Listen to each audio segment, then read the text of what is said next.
to go, but I am. And probably because we've not long ago done the football stream. So big thank you to everyone that joined us for that. We did the England game, England versus Hungary over on Football Days, the other channel. If you haven't checked it out, check it out. If you are a fan of football, soccer, then we've got that second channel. So big shout out to everyone that's joined us for that. But yeah, we're set up. We're good to go. We are ready to rumble for WWE NXT 2.0. Yeah, tonight actually looks all right. We've got Ivy Niall's debut. We've got Isaiah Swerve taking on Santos Escobar. And apparently Hit Row have been attacked backstage already. Breaking news about 20-odd minutes ago. They were attacked backstage. That was on the Twitter by Legado del Fantasma. So that's obviously building up towards what I think would be the main event, because it is for the North American Championship. Is it North American title? I think it's the North American one he's got, isn't it? So, yeah, we are building towards that. As well as that, we've got Wagner and Kyle O'Reilly taking on Pete Dunne and Ridge Holland. So we've got that as well. I'm sure we're going to see some Toxic Attraction. They'll probably be around. Don't know what they'll be wearing, though. Whew. I hope you're all ready for... I hope you've all had a cold shower. So we will be seeing some Toxic Attraction as well. And, of course, we've got Tommaso Ciampa taking on Gacy.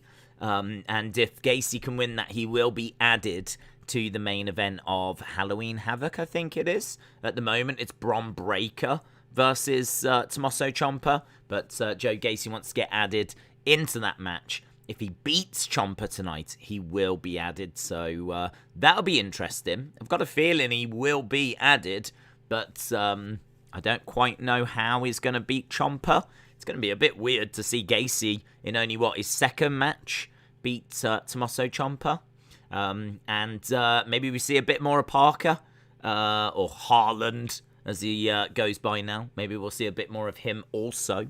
So, and maybe we get the Bout It man. So, Trick Williams. So, yeah, lots to look forward to. Lots going on with NXT 2.0 tonight. Looking forward to it. Brony said, NXT 2.0 has been pretty disappointing, to be honest. There's some good stuff on the show, but the show throughout doesn't feel like essential viewing. Brony says, cringe attraction.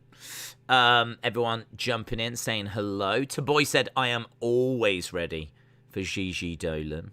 Bout it, says Taboy. So, yeah, there's a few bits of news for us to go through. A few bits of news and rumours and things along those lines. And one of the first things that we need to discuss is about Bray Wyatt.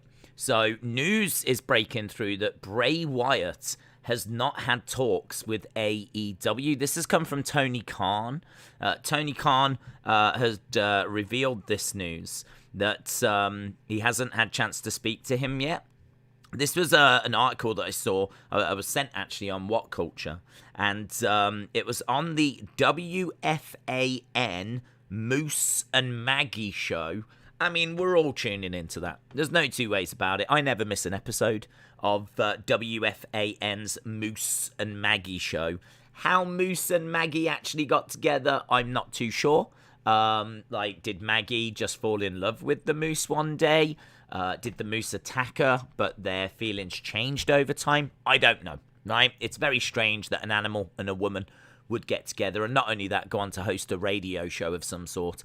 But WFAN's Moose and Maggie show had Tony Khan on, and he said that, talking about Wyndham, talking about Bray Wyatt, he's a great wrestler, and I have to be honest, we haven't talked at all. I've known him in personal life, but in reality, we haven't talked. But you never know. So it was put to him. I don't know really if there's any truth to that. There was an interesting point made on Twitter that it could be that he can't actually say anything because of the no-compete. Like, maybe if they'd found out that he was already in talks with another company whilst being under no-compete, I don't know if that would break the contract or if that would be a problem. So that's kind of interesting. I don't know if there's anything to that, but it's definitely an interesting point. But I don't buy it anyway. I don't see any way that Bray Wyatt has not been in talks with Tony, unless Bray has spoken to other people and it's a done deal. Do you know what I mean? Like, maybe he didn't speak to Tony. Perhaps he spoke to Cody. Perhaps he spoke to Kenny. Perhaps he spoke to the Bucks. Perhaps he spoke to other people, but actually Tony hasn't had the conversation yet, the final conversation, but it's pretty much a done deal. He knows that he's wanted. He knows when to start, but maybe he just hasn't had that talk with Tony. So technically Tony might be telling the truth, but I think it's pretty much there or thereabouts. You kind of have to take that news with maybe a little bit of pinch of salt. Because I don't even know if he's telling the truth. He might not be for contract reasons, or he might be telling the truth, but he's actually spoke to other people in AEW. It's all gone through like the vice president or something. So I think that we're on track to see him come into AEW. So as I said, I wouldn't maybe read too much into it, but that's certainly doing the rounds at the moment. And obviously, a couple of weeks ago, we had the Impact news that they were interested in bringing him in, and that they'd actually reached out to friends of Bray's, Wyndham's, to see if they could help convince him to go to Impact. But I honestly don't think they're going to be able to compete with money. They're not as big a promotion. They might give him a little bit more freedom, but in all fairness, I think the restrictions that AEW may put on aren't going to be that excessive anyway. I don't think it would be enough to stop him from wanting to go to AEW. So I would imagine he's feeling quite hurt. I'd imagine he's feeling quite disappointed. I'd imagine he's feeling like let down. You know, he is one of the bigger names that WWE released, and I would imagine he probably wants to give WWE a bit of a black eye. Do you know what I mean? He probably wants to show that they dropped the ball with him. So I would imagine, like, from that point of view, he might want to go to AEW, and I'd imagine Tony would love to take him for that reason as well, because Tony wants to be giving WWE black eyes. The announcement's just been made that they are going to be doing a free hour on YouTube of Rampage with, like, Bryan Danielson versus Suzuki. So they're going to be putting that match out there for free in the build up to Rampage being on TV. And so that hour is going to go up against SmackDown. So we've all seen on Twitter Tony getting fired up.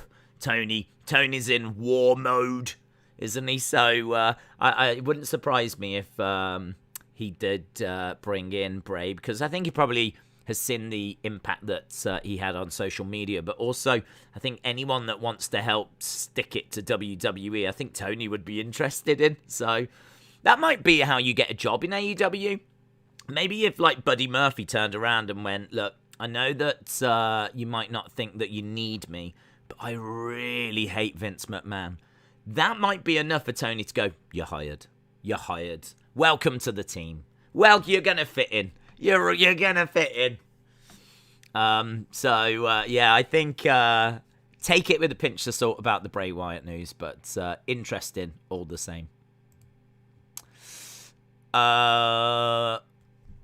Did you know the field for a football match can have black lines if white paint isn't available? I did not know that. I'm trying to think if I've ever seen black lines. I don't think I have. There must always be white paint available. That must be the case. Fabian said thoughts on the Raw rating and if they'll do anything in response. They might do something in response. It's down to 1.5. We've been lower. I think this time last year we even hit 1.4. So I think they probably expected to go down to around this level. They've done well in recent weeks to kind of hold it to about the 1.7, 1.8. 1/8 what they've been getting.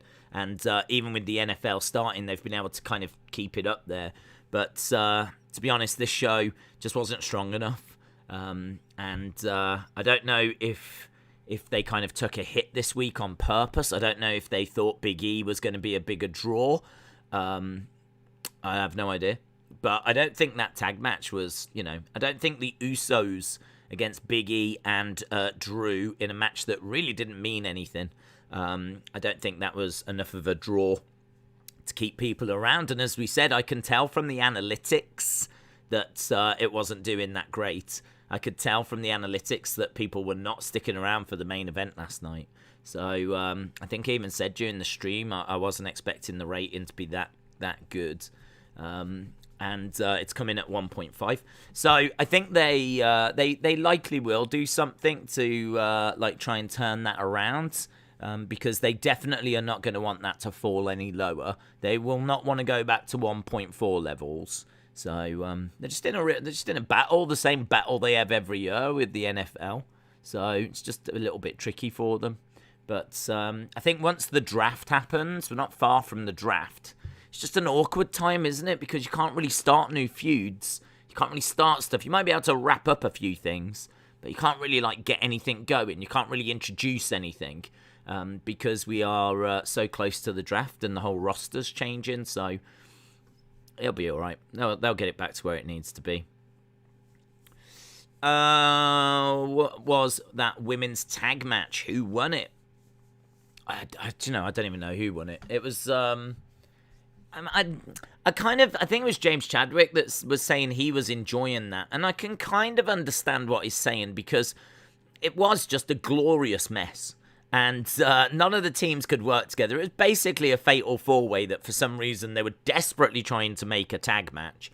I can understand why they didn't want to do the fatal four-way because that's money, isn't it? That is a great WrestleMania match. If you put all four of them in a match at the same time, you wouldn't necessarily give that away on Raw. Be a big kind of statement if they had, but they didn't. They tried to keep it a tag match, but we still got the breakdown and the brawl, and it was still talk about Charlotte Flair, the most decorated woman in WWE history, Becky, arguably the woman that has got over more than any other woman in WWE history, Bianca Belair, who's red hot at the moment, Sasha with all of her stand-em, putting all of them in the same match was pretty epic. So it was a bit of a glorious mess. But the match itself was, I must admit, I didn't think it was all that bad, the show. I kind of thought it was below average. It needed to feel more important, but it had a couple of, first round King of the Ring matches, Queen's Crown matches. But there's no denying it was a step down from where we've been, because we've had cage matches, we've had WWE title matches, we've had cash-ins, and there's been, Roman's been on the show. There's been the draft recently as well. They've had a good run of about a month or so where they've been able to put together some meaningful shows, and this one just slipped.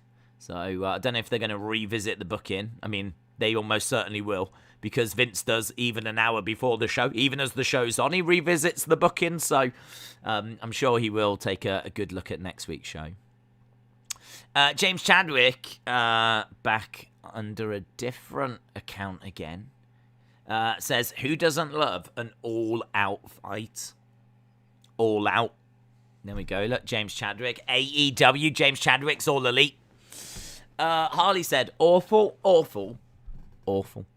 Hasib said, are you going to do MLW again like before? It's getting better. Tajiri is the new middleweight champion, and Fatu lost the bouts to Hammerstone.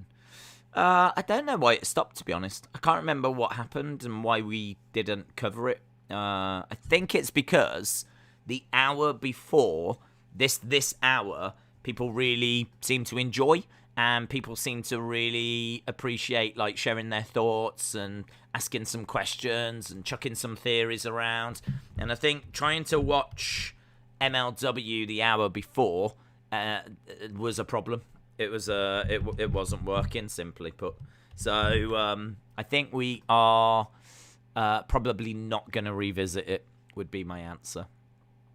Just because I think it is difficult to do. I think, as I said, people really do enjoy kind of sharing their thoughts and getting their opinions out about the things that are going on in the wacky world of wrestling. And we've got a few things to focus on tonight, as we've said, because it's kind of in an interesting place, isn't it? NXT. It's in a weird place. It's kind of very much still finding its feet, and it's definitely made some mistakes, but I think it's definitely got a few things right as well. So it's very interesting. It's very interesting where we are at the moment. I do go in, because it is just a glorious mess, I do go into the shows like quite excited. I am going into tonight really looking forward to it, actually, because I just really don't know what to expect. I kind of really like being kept on my toes. So we'll have to see. Do you think AEW should go to Mondays for a ratings and business point of view? No. I think Wednesdays is their best, to be honest. I think if you go to a Monday, you're not going to make... Dynamite wouldn't get stronger. If anything, you're splitting the audience. I mean, when it was up against NXT, its numbers were lower than it is now. So imagine if it went up against Raw. So, no, I don't think that would help it at all. I think it needs to be a lot closer to where Raw is, really. I would say it needs to be on a bigger network.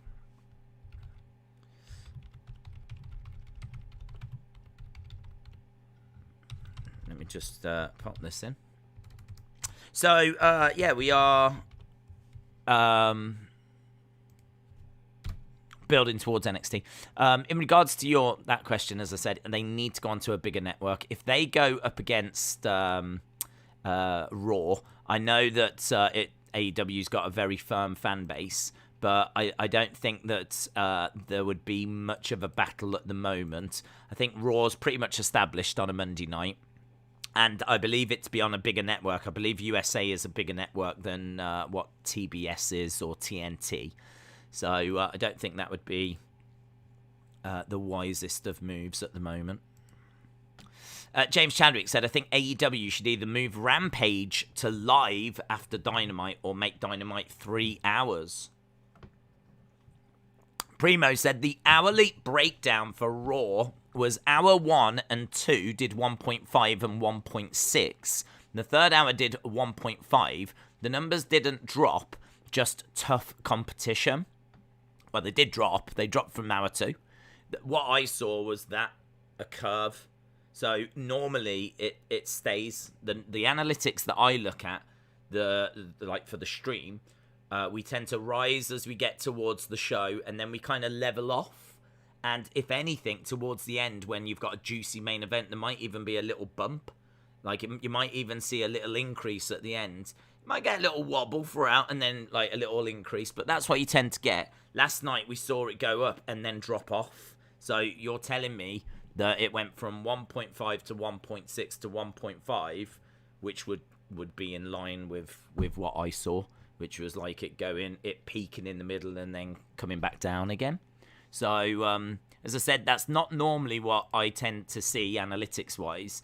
And as a result of that, that's how we kind of had a bit of a jump on the notion that it wasn't going to be a wildly successful show. Harry said, I'm quite tired. Should I try to stay up or should I just go to sleep? You do you, Harry. You do you. Daniel said, Raw last night had 3,900 people in attendance in a stadium that had 18,000. All the crowd was shifted to one side. On the other side was empty. That's why it was quiet. Does anyone know how anyone knows that it was 3,900?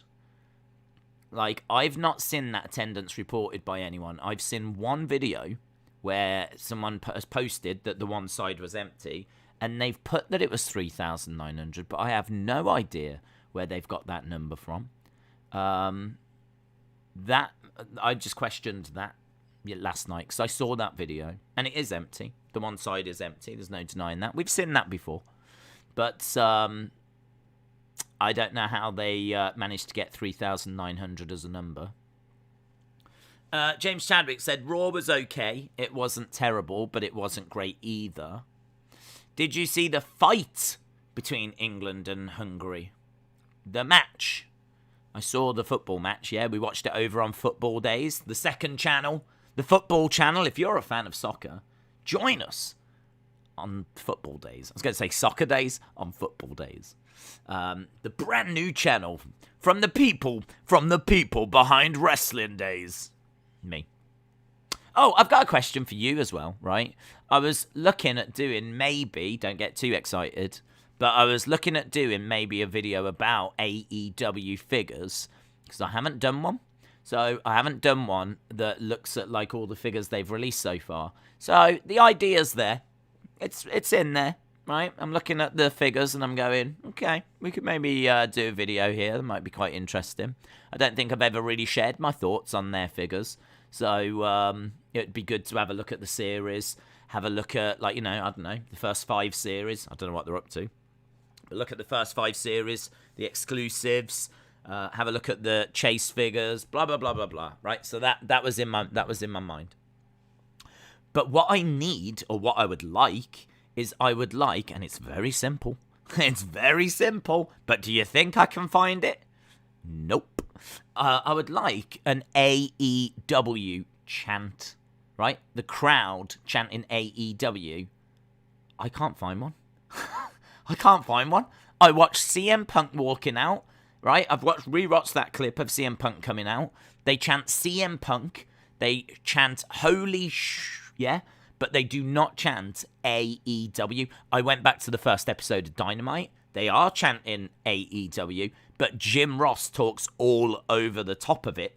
What I need is a nice, clean AEW chant from a crowd, because I was just going to put that into the video when I get around to doing it. I cannot find one.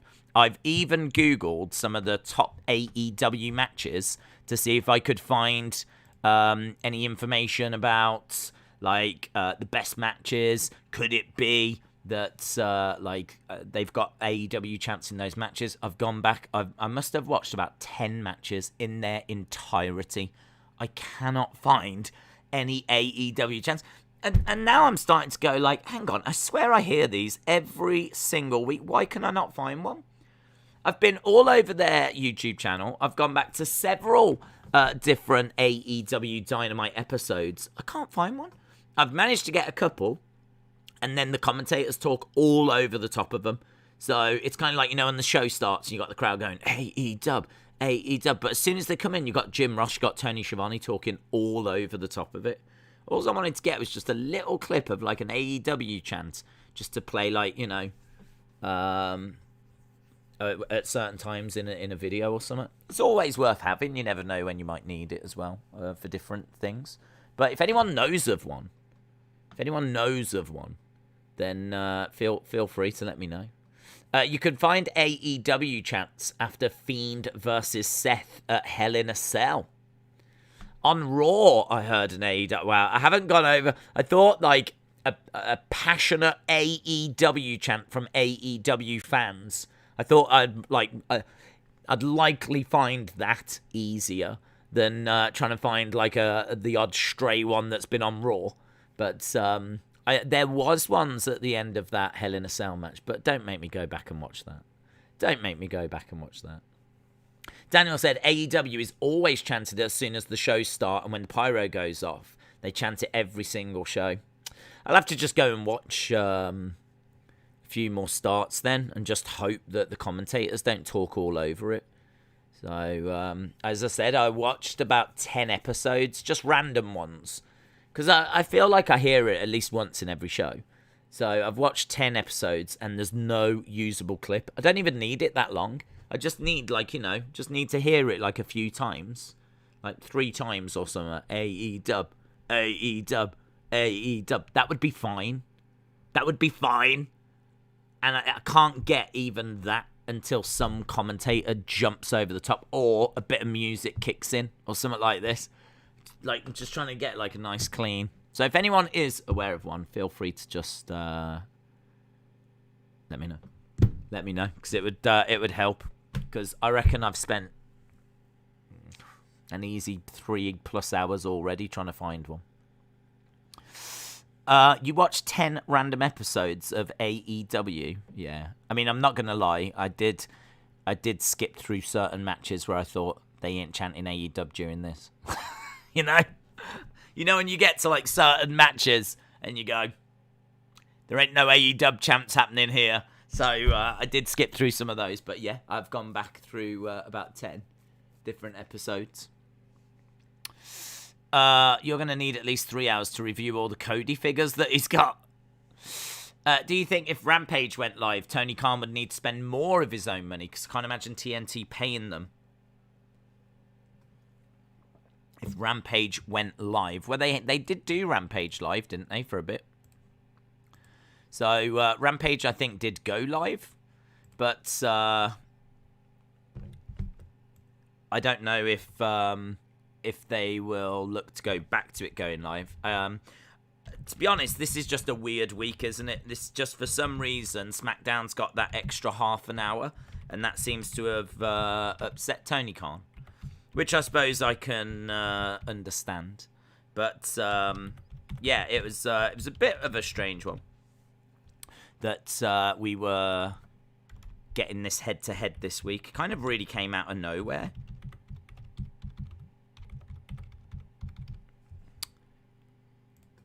Boom. Days, why don't you just search AEW chants on YouTube? Done that. Can't find them. If you search AEW chants, you get videos of AEW fans chanting things, and you can't find. There's a couple that are like just cheers and big pops and things like that. But again, no AEW. And sometimes when you click on ones where it's like AEW chant at Raw, the no disrespect, but it's just people with their phones, and the quality's just not there. Like, you just want a nice from the TV. We hear it all the time. I don't know. I've countless AEW chants I've heard in my life. For some reason, I just cannot put my hands on one. I just can't find one. So, at the moment, I'm staring down the barrel of another good few hours of searching. I just didn't know if anyone was like, oh, yeah, I was at a show. I remember a big one during this match or something, and then I could just quickly go there. I might have something for you with that AEW chant, says Colm. I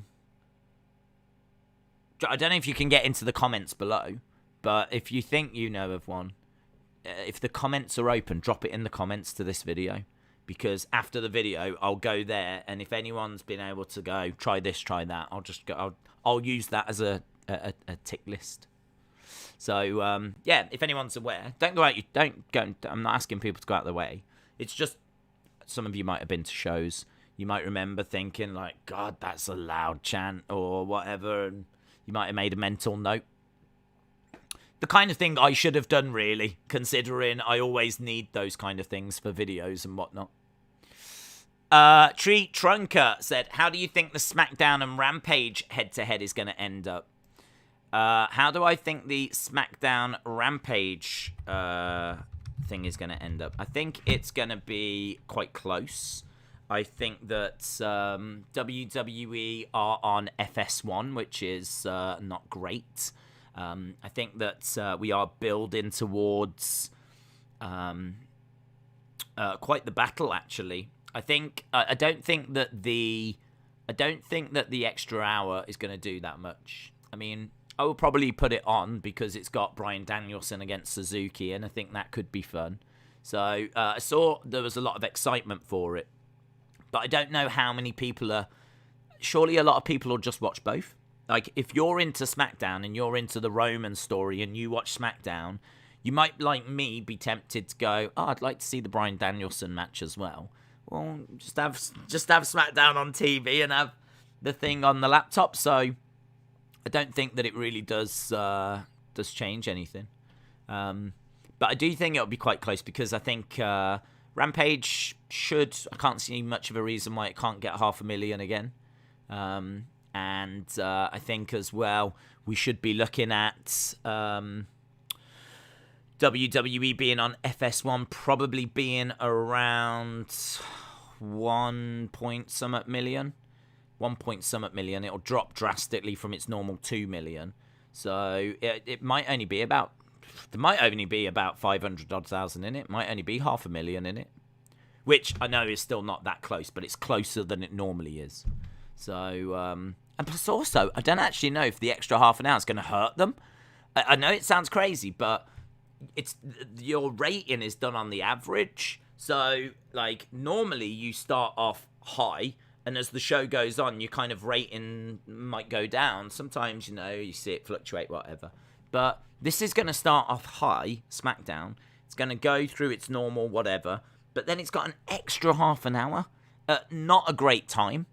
So during that, it's definitely going to see drop-off. That's what Rampage sees. Rampage sees drop-off. Rampage might start with an all-right number, but by the time it gets to the end, it's not that great. And so the average is somewhere in the middle. Well, this extra half an hour on SmackDown might actually lower the average. So, I don't know. I don't think it's going to boost the average. I don't think it's going to make the rating better. So, I don't know. I think if you wanted to post a really good rating, I don't know that you would take the extra half an hour. Because surely it brings your rating down. It's just something I was thinking about.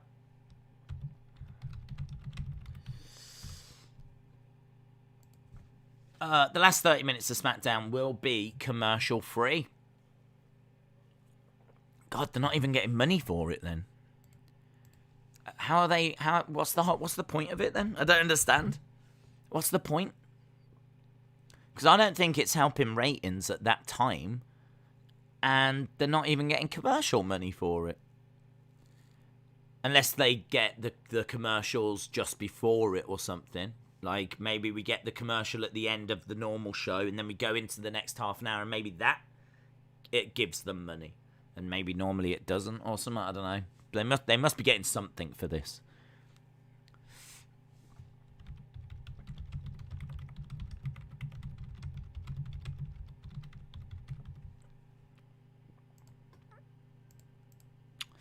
I know it's against the law, but you can watch both WWE and AEW. Days, do you think Jacob Fatu could come to WWE after losing the belt to Hammerstone? Imagine him debuting as part of the Roman story. Hasn't he got, like, a criminal background? Like, hasn't he got, like, a criminal record and things along these lines, which I think have been preventing him from going to WWE. I don't know if WWE are actually all that interested in Jacob Fatu. I think they probably would be. I think he's got a great look, but I don't know what his record allows, to be honest. So yeah, we'll have to wait and see how that plays out, because I think they've had opportunities to sign him before and they've passed. Edward said, in my opinion, SmackDown blows it out the water. SmackDown is the show. JP Fawn said, SmackDown gets more face time for the Tribal Chief. That is worth everything. Daniel said, there's a loud and clear AEW chant right after Bryan and Jurassic Express brawl with the Elite and Adam Cole to close all out. I haven't gone to pay-per-views. I've just gone to Dynamites. So, hang on, I'll write that down. Have I got a pen? Have I got a pen? I should have a pen. I should have a pen somewhere. Come on. God damn. This is my life. This is my life. Whenever I need a pen, I don't have one. Whenever I don't want a pen, I've got about 1 million. Tell you what I'll do. I'll take a picture of it. How about that? That's clever, isn't it? I'm going to take a picture, Daniel, of your comment. Boom. Pens are so old school. There we go. I'll just read that picture later. Beautiful. Fabian, Days, Legado kidnapped B-Fab and Top Dollar before NXT. Just saw on their YouTube. I didn't know they kidnapped them. I know that they attacked them, but I didn't know they kidnapped them. Good. Hopefully they don't release them.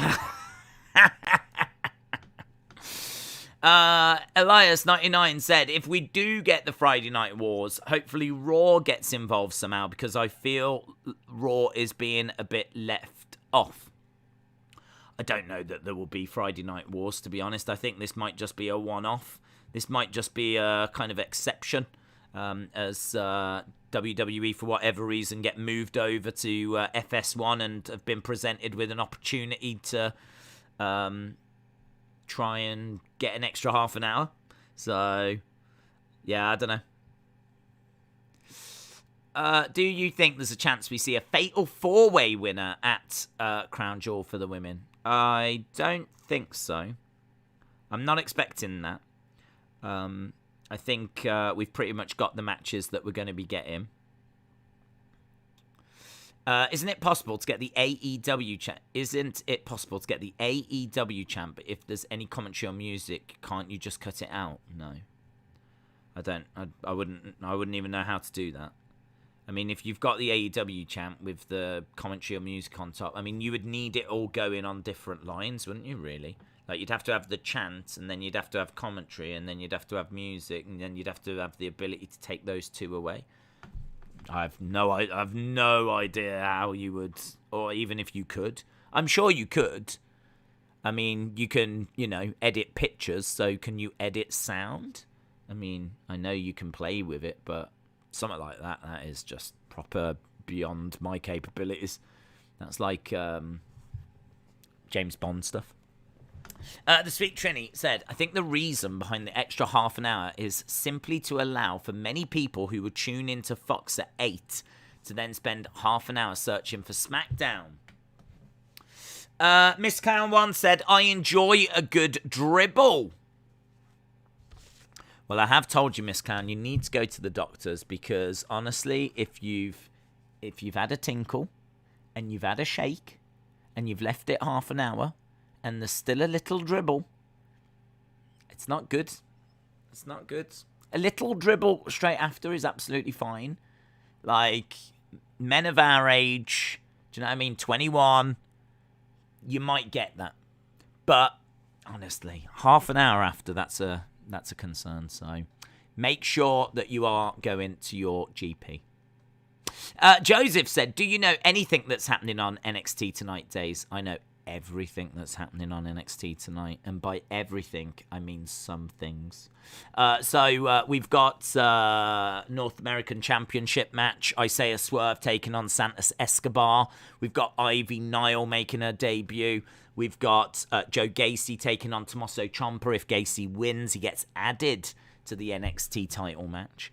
We've got Kyle O'Reilly and Von Wagner taken on Pete Dunne and Ridge Holland.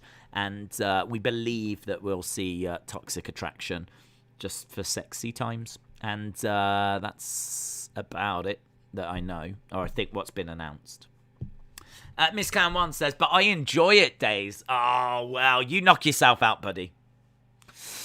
James Chadwick said, Dynamite on the 23rd. We'll have to do one because Bound for Glory is more important. Thoughts on rehashing the Hacker storyline with an edgier twist in NXT? Wouldn't do it. It's too close to them doing it before, and it'll just get compared to it. So we're only about 12 months away from them doing it before. So I think there's lots of stories you can tell. I don't know that I would be looking to tell one that specific that was just told so recently. Dane Films says, I feel like the lack of challengers for Roman Reigns on SmackDown now after the draft will mean that WWE will have Jimmy Uso finally turn up and feud with Roman. It's been built and teased since May. He's fallen in line though, hasn't he, Jimmy Uso? I don't know that I don't know that it has been teased. It was teased at the start, but then he fell in line. I mean, look at them on Monday. Those Usos were united, weren't they? So I don't think it'll go that way personally. But never say never. Anything can happen in the wacky world of professional wrestling. Wacky Uribe says, just walk up on Mama Days and tell her Chanteyu. I don't know what that is, and as a result, she might slap me. Has Lopez everywhere. Days, do you think that Von Wagner was encased in ice and thawed out for NXT 2.0? Yeah, I think a few of them were, because a lot of them have come out of nowhere, haven't they? Some of these people from NXT. There's a lot of new faces that have come out of the woodwork, or the ice. Liam said, Days, BT Sport still says SmackDown is 2 hours this Friday. Annette says, bout it. Edward said, please read, Days, how are you and your mum and your dad? We're doing all right, thank you. Makes it seem like we've been through some kind of trauma or tragedy, but we haven't. So shout out to you, Edward. We're doing all right. Living our best lives. Days, what are your thoughts on Gigi Dolan? Also, keep it PG. I'm not that into her. I don't rate her. I think it's Priscilla Kelly, and she's perfectly fine as a wrestler. I was waiting for them to do something with her that was interesting, and they've done this, and it doesn't really do it for me. I don't even simp over her. I don't simp over any of them in Toxic Attraction. I mean, truthfully, they just don't really do it for me. So, yeah, I don't know. It's missing the mark for me, that group. I'm not interested in them. I don't find them interesting. I don't find them entertaining. But I know there's people out there that do simp over them. So fair play. Simping ain't easy. 2 predictions for tonight, says Alex. Pete to turn on Holland. Holland's going to the main roster, isn't he? He's still not gone up there yet.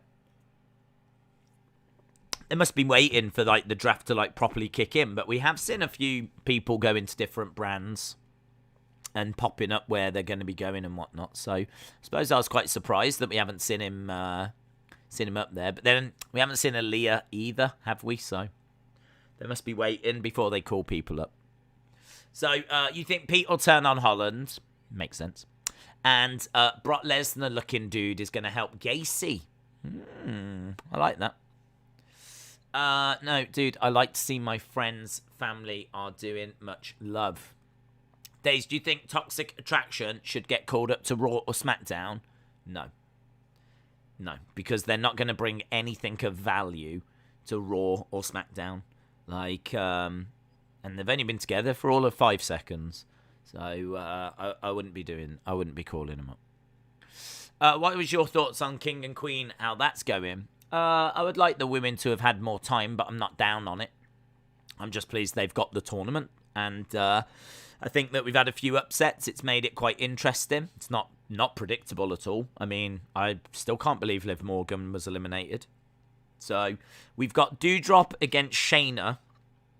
That's going to be a fun little fight.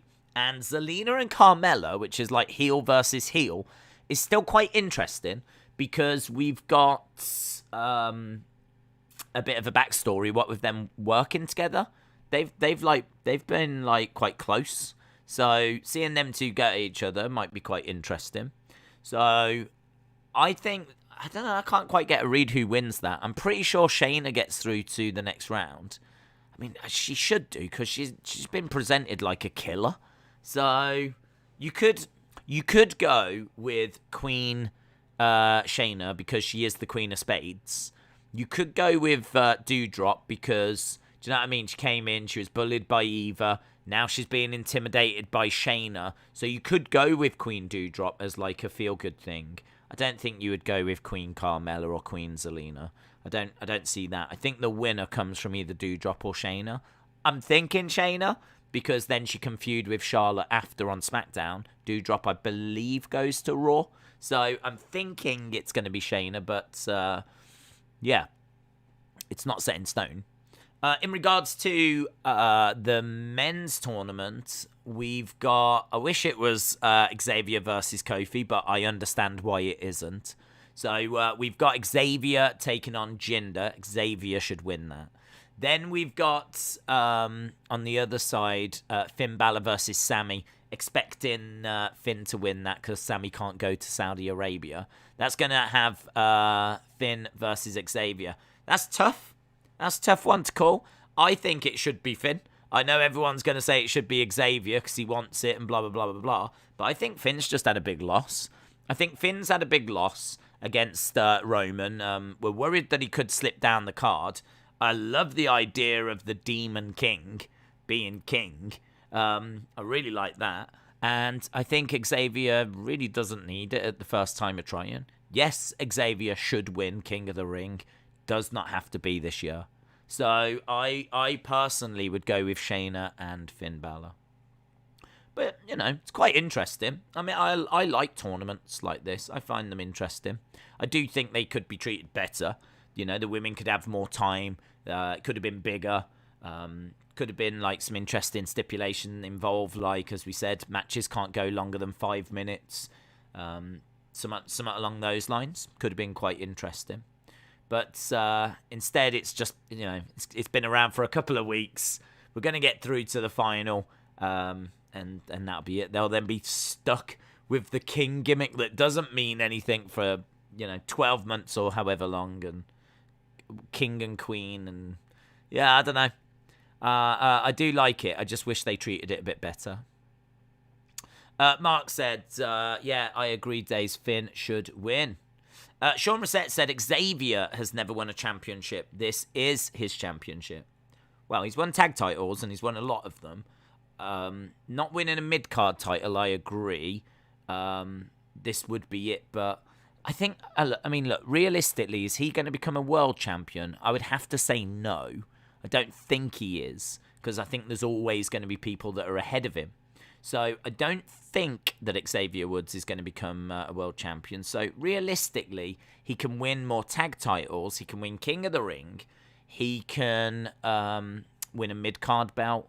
Kind of feels, I don't know, I kind of think, like, space them out. Like, I personally wouldn't give it to him straight away. No issue with him winning King of the Ring. No problem whatsoever. I just personal preference, wouldn't do it this year. Because I think everyone wants it, and sometimes it's all right to not give people what they want. WWE are actually very good at doing that. So, like, you know, you could, like, make people wait and then look to do it maybe next year. And do King of the Ring next year. And then, like, people will be, you know... You could have even had Xavier go after a mid-card title, build up, have him lose that as well. People, you want to get people, like, absolutely, like, oh, he's got to do this. It's got to be this time. It's got to be this time. I don't know that people are quite there. People do want him to win. But I don't know that he's had that many opportunities that he's failed. Do you know what I mean? It's kind of like climbing the mountain at the first time of trying. I kind of think, like, put a few obstacles in his way. Nectar Nipples, says Jimmy. Kevin said, did you watch Power? I haven't watched Power in a long time, to be honest. I loved it when it was on YouTube. And then when it went behind the paywall, that was okay. I'm still subscribed. They still get money out of me. So I'm still subscribed, and I'm a Patreon. I'm subscribed to their Patreon as well. So they get plenty of money out of me. So, but I watched it when it first came back, and it just wasn't grabbing me. It was nowhere near as entertaining to me. It really missed the crowd. And obviously there was big changes to the roster as well. I just think Power, when it was on YouTube, was so special. It was really special. Like, when I was saying, this is amazing, this is so good, this is so special, I was being straight up honest. Like, it really was. And I think we can see that now because they had Eddie Kingston, they had Ricky Starks, they had Thunder Rosa, they had LA Knight, they had Camille, they had Nick Aldis. Like, you go down the list of people that they had, and it's impressive. Like, what that roster was at the time, just didn't appreciate it. We did, but, like, it didn't get the views that it deserved. And I thought it was a really, really good show. But I think now it's probably good now. I just haven't seen it in a while. But when it came back, I think there was a few little teething problems, and like they were trying to find their feet again, and blah blah blah blah blah. So I haven't watched it, unfortunately, in a while. I don't even know if the fans are back yet. But with the fans being away, it was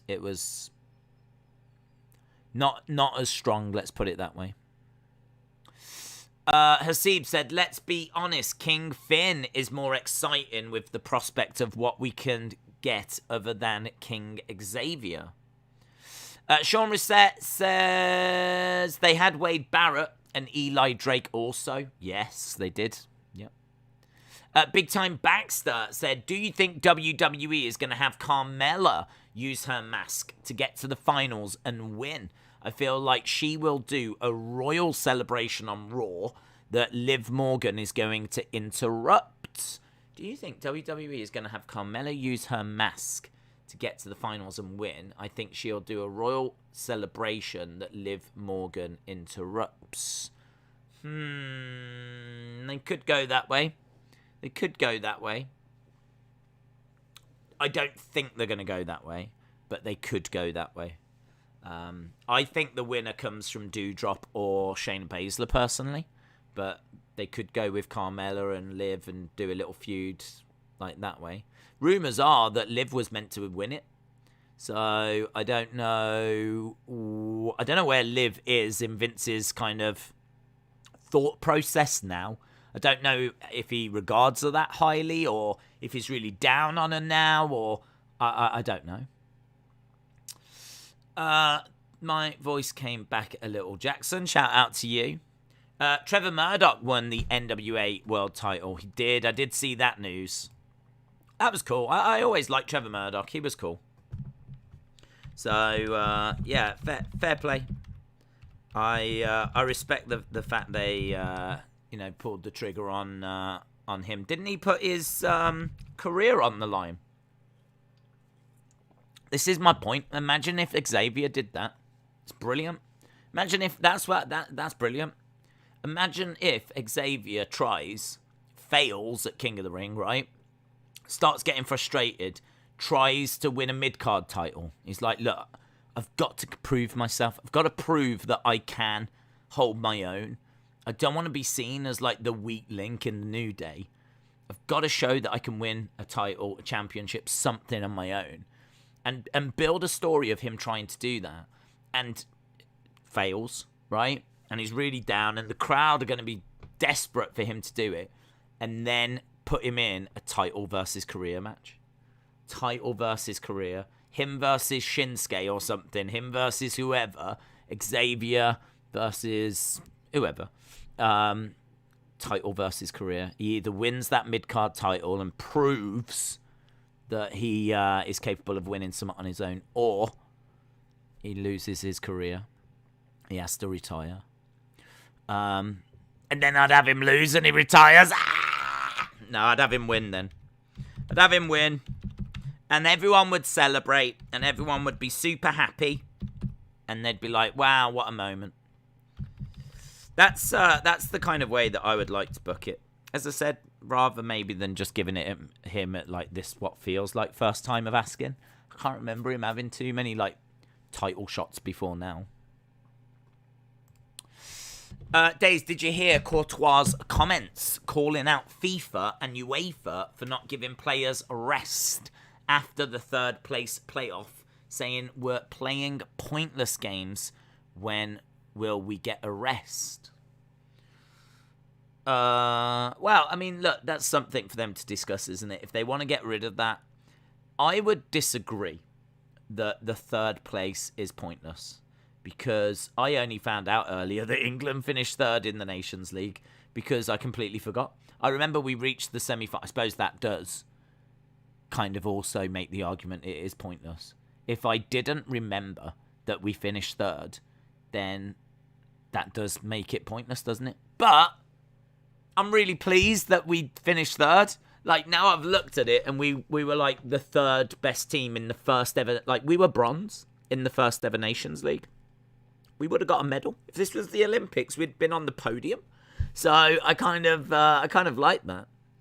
So, I mean, there are a lot of games. If you are going to lose games, third place ones are easy games to drop, aren't they? And I don't think too many people would complain. I do like the fact England finished third, though. I do think there is something to it. If England were playing to finish third in the World Cup, I would want us to win it. Or, you know, if we were trying to battle to... And we did. And we lost. And I was disappointed. We lost to Belgium in the third place playoff at the last World Cup. We officially finished fourth at the last World Cup, with Belgium third, Croatia second, and France first. That was the order of the World Cup. So yeah, I think you could get rid of them, but I don't know. Is it the biggest? Is it? Do we have that many? I don't think we do we? I mean, it's not as if we do it in the League Cup and the FA Cup and all these kind of things. So I think there's definitely fixtures that could be dropped. Maybe that is one. Ricky said, I'd have Xavier be runner-up at King of the Ring, Royal Rumble, and be the last one pinned at Survivor Series. Make him the nearly man, and then eventually let him snap. Rye Riv, shout out to you. James Chadwick said, Haaland's agent is expecting to have talks with Man City in January for a summer move. I reckon he's having talks with quite a few teams, because when does that... I don't know when the thing finishes, but I think you can make moves for him in January to get him for the summer. So I reckon United are probably looking at selling Lingard on the cheap. Probably looking at getting rid of Delo. They've probably got like a few things in mind. Like they're probably planning for Haaland as well. I'd imagine there's a few clubs that are. So any poll tonight? I don't know what poll. There'll be a poll for the full-time score. But I don't think there's a question to be asked, is there? How are you? Good or bad? Edward said, do you watch One? It's getting better. Aldo is in it. No. It used to be on after AEW, didn't it? And then it went through a period of quite a bit of time where it wasn't anymore. So I don't even know when it's on now. Fabian said, thoughts on a future storyline where Cole and Britt are together, but she turns on him for Kenny. You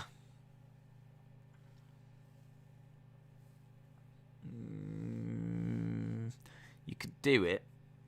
I don't know how successful it would be. I think of all of the kind of storylines that would be floating around, that one I don't know that I would be crazy into, to be honest. Don't know. Kind of feel like they're a couple. They've been together a long time. It's hard to buy that that would happen. It's hard to buy that you could. I mean, you could try it. It might be a disaster. It might be a disaster. I think if you was like going around the room and getting ideas, that's one that we'd be like, let's pop that on the back burner and we'll see what else we can come up with. If we don't have anything else, we'll go with that. But because that one could be a hard sell. Could be a hard sell. Alex said, Day's prediction for Queen's Crown is that Shayna will lose to Doudrop. She'll assault her after causing none of them to go through. That will mean Raw doesn't have a representative. Liv to take that side. Liv to take that side. I don't think so. I don't think so. I mean, I don't know if they do knock each other out. How would that work? Oh no, that'd be awful. If Liv's gonna win, she deserves to win, not get eliminated and then be handed a spot back. Plus, how would she? What would it be? Would it be like would she have to face? Who did Zelina beat? Toni Storm. But she's on a different side of the bracket anyway. What you would have to do is maybe have Carmella and Zelina get eliminated. Carmella and Zelina go to a draw. They get eliminated. Nah, because you still need to get the winner out of them two. You'd go to sudden death more so than go into Liv Morgan or whatever. No. That would be a bit overbooked for me. Daniel says, do you like what Punk is currently doing, getting back in form by wrestling the young stars? And then when he eventually goes after the main guys like Kenny, Cody, Mox, Bucks, he will be a much bigger deal. I mean, I suppose this is the right way to do it, because what you're doing is you're saving those bigger matches, those dream matches for the future. And what you're actually doing is you're putting some of the younger stars in with him at the moment. So they're getting great exposure because people are watching him right now because these are his first matches back. But you haven't done CM Punk versus Moxley. You haven't done CM Punk versus Kenny. There's like loads of dream matches out there for CM Punk to have. And you're saving them all. So the only thing I would say is that from a ratings point of view, though, it's not working. Because if you look at Rampage, just gone, that had CM Punk versus Danny Garcia, was it? And that, came through at 500,000 people tuned in. I don't know if already the effect of CM Punk has gone. And, him just wrestling some youngster we've not heard of. I mean, we have heard of, these people, but they're not names that people are going to tune in to see. So they're not dream matches. So I kind of think that it might be that I don't know if they're going to just keep doing what they're doing or if they're going to start to maybe go up another level now. Because I think him against Darby was great. Him against Powerhouse Hobbs was interesting. I would have had Powerhouse Hobbs win that. I know it sounds crazy, but I would have had Powerhouse Hobbs win it. Because I think you need to show that at the moment he's not quite back to his best. He's beatable. You can beat him right now. And I think Powerhouse Hobbs is so big. He's so strong. I just kind of think like that. It's a little hard to buy that CM Punk could get past Powerhouse Hobbs. He's big. He's strong. He's competed on a much more regular, more recent basis. CM Punk's coming back after having one match in the past 7 years. How's he going to outstrength Powerhouse Hobbs? So that was one that I actually thought could have maybe booked that a little bit better. Even if they didn't have Hobbs win, like maybe Punk should have been in a bit more trouble. But and then is it Garcia he faced? I can't remember. Whoever he faced on Friday was didn't seem to do it, did it? Didn't seem to really do that much. So it is the right way forward to save those big matches, but they might just need a little. Might just need a little something. Might just need a little boost. That would kill his momentum. Nah, it wouldn't kill his momentum. What momentum? They got 500,000 on Rampage, so it's not going to kill his momentum. It's all part of the story. The story would be that.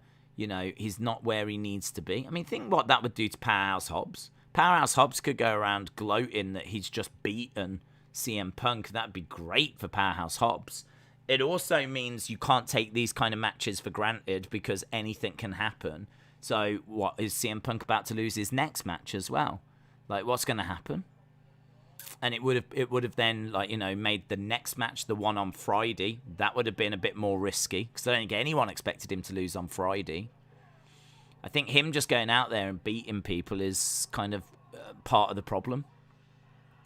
But you ain't going to stop CM Punk's momentum because he's been away for 7 years. And he's got a ready-made excuse right now. The excuse is, I've been away for 7 years.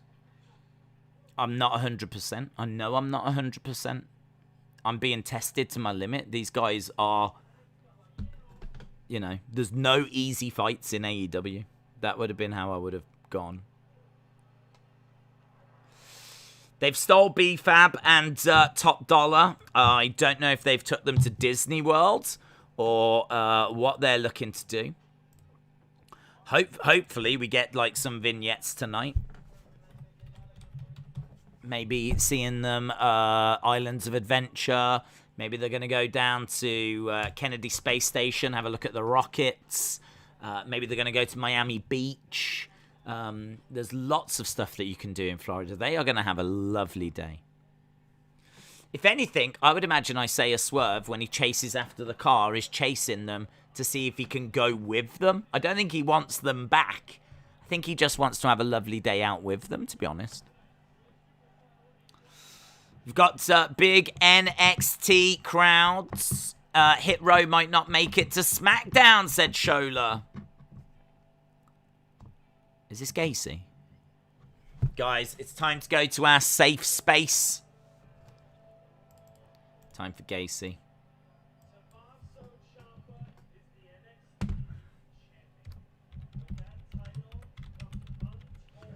I'm guessing it's going to be this match now.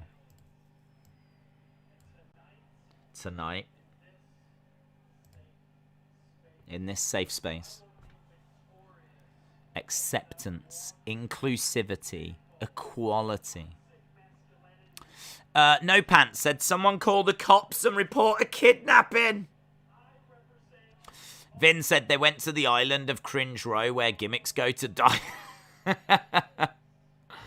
My God, what if they do come back credible?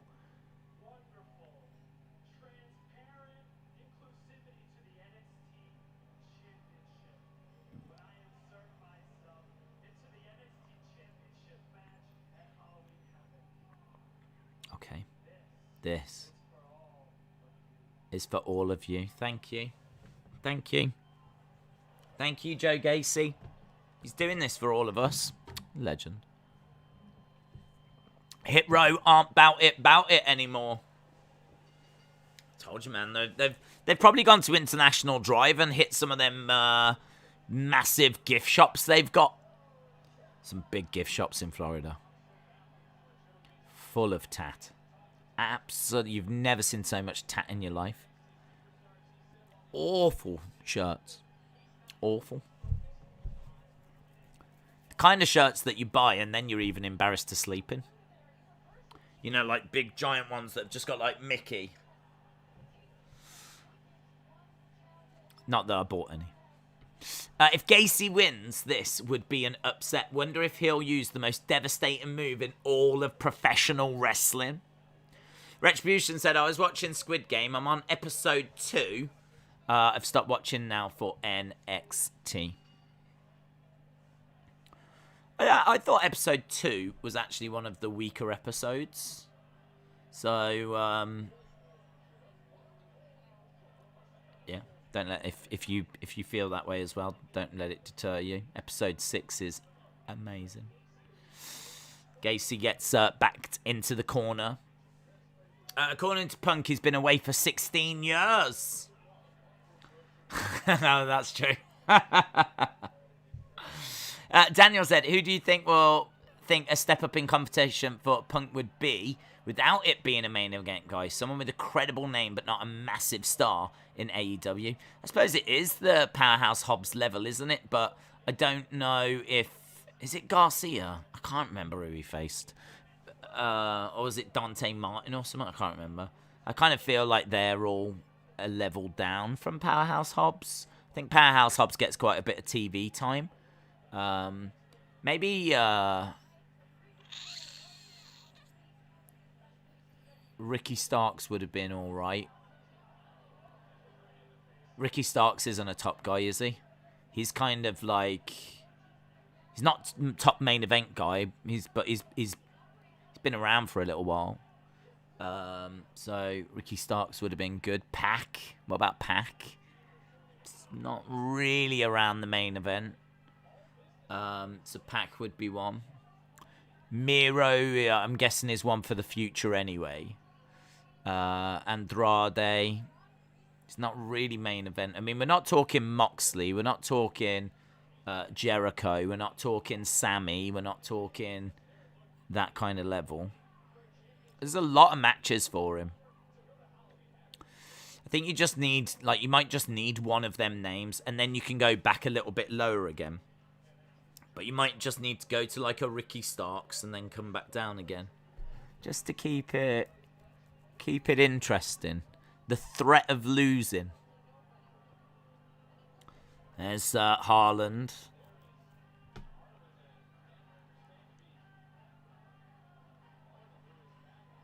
He looks moody considering he tweets every 5 minutes. Doesn't he? It's in his moody face. Perhaps it's because NXT have took his phone off him. Isn't it funny to look at him and think about like some of the tweets he sent? Stuff like, where my stands at? Where my stands at?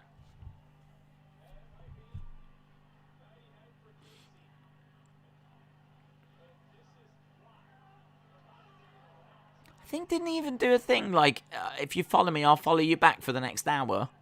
Stuff like this. It was all like, it was as if he gave his account to a teenage girl.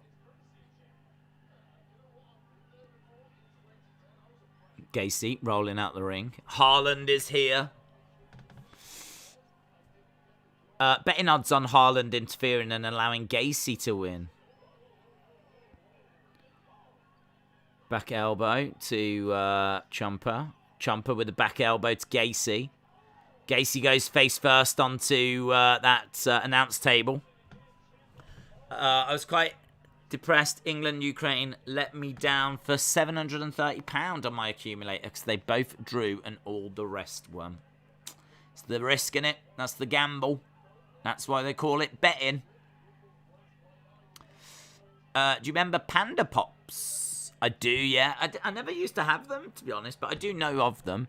They're just like the little pops, aren't they? But I never a big thing in my life, to be honest. I don't even know what was a big thing at football. Football was a big thing in my life. I used to go down the park, play football. Didn't have time for Panda Pop.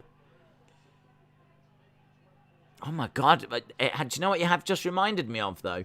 We used to take, and it's kind of disgusting now I think about it, but we used to take a 2-litre bottle of, like, Coke, yeah, or something.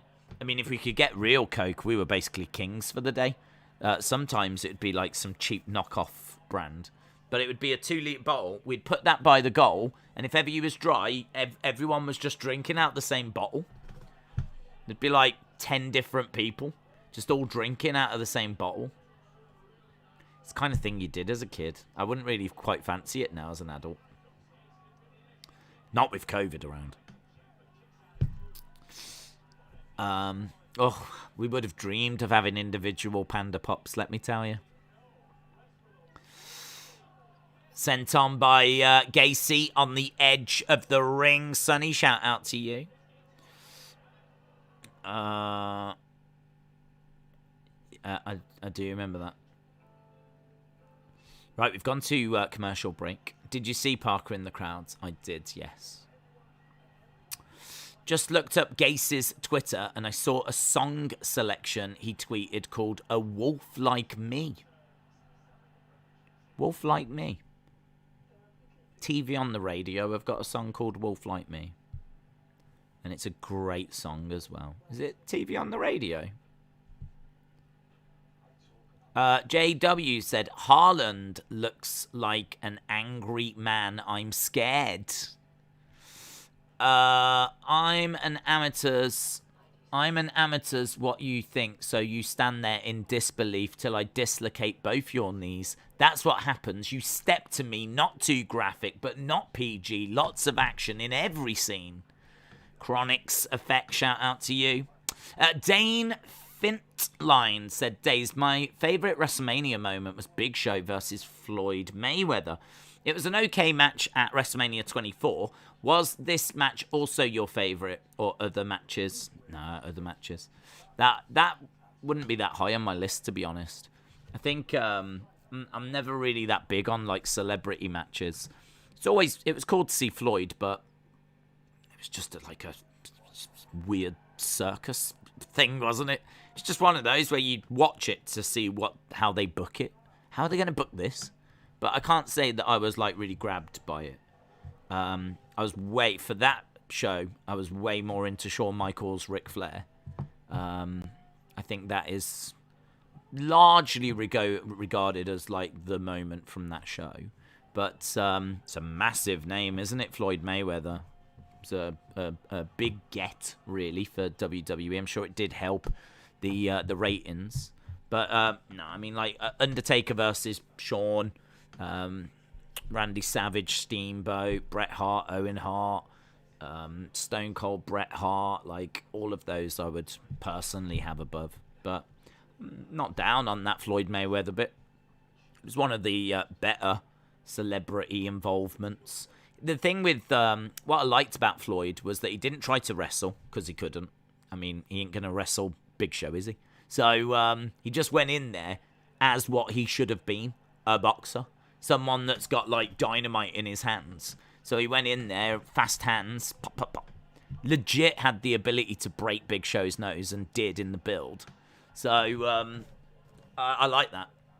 I wasn't keen on how they used Tyson Fury, because Tyson Fury, world champion, heavyweight champion of the world, got into the wrestling ring and tried to wrestle. Give flip, what?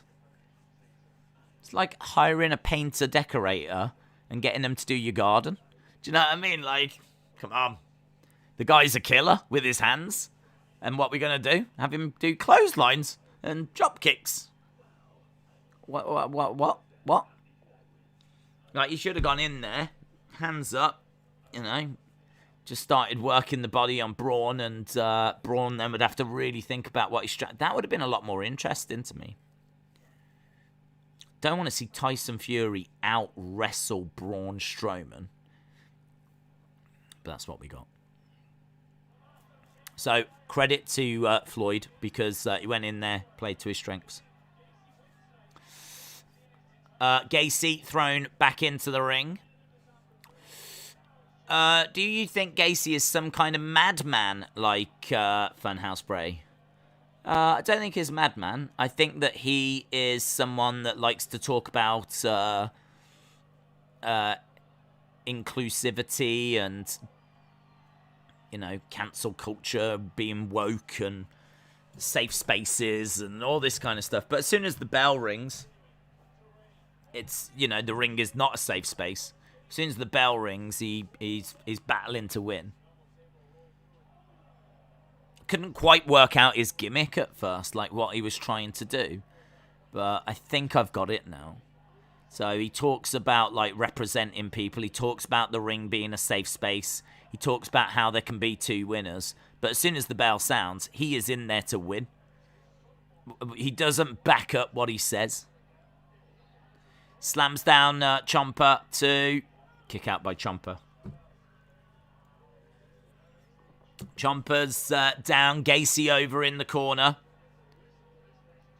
Oh, goes for a big moonsault. Gacy's got a very credible look, hasn't he? He's a bigger guy. He looks like a tough opponent. Roll through by Gacy to kick out by Ciampa. Gacy with a big boot. He did the springboard handstand against the ropes, but basement drop kick by Ciampa. This is a good match, man. Oh! Plants him face first. 1, 2, 3. Gacy is beaten. Haaland didn't move. Ciampa victorious.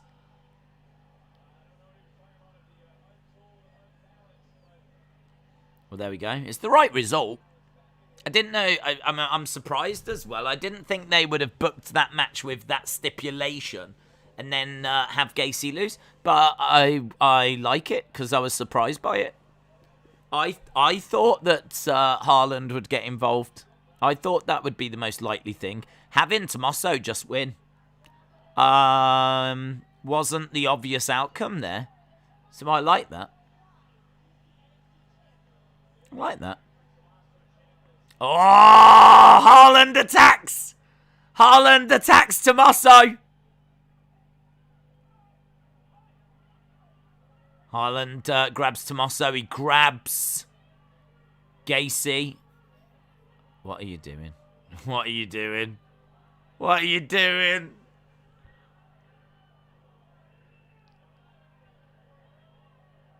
Oh, I'm not sure about that. I'm not sure about that. Not sure about that.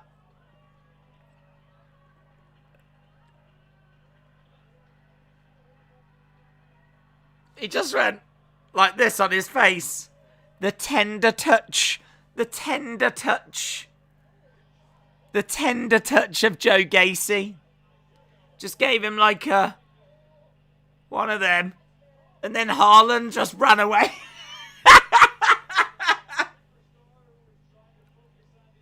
What is this? What are we watching?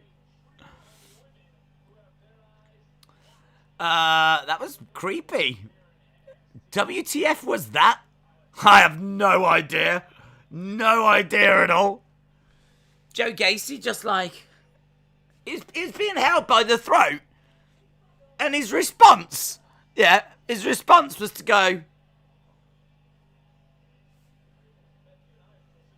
And Harlan just let him go and ran away.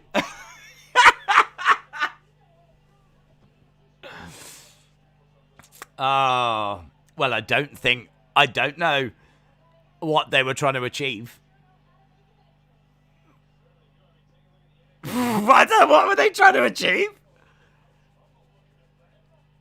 That was weird. Oh, man. Right, we've got Toxic Attraction jumping into the ring.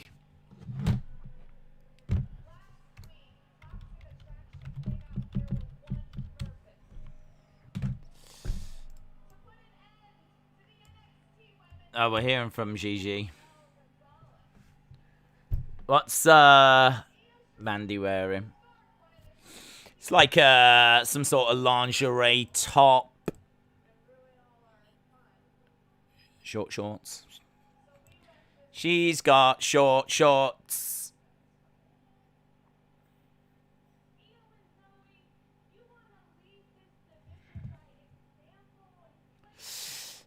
We've gone from weird and creepy to sexy time. John said maybe Gacy is on his way to being the next Fiend. Days Gacy's a weirdo.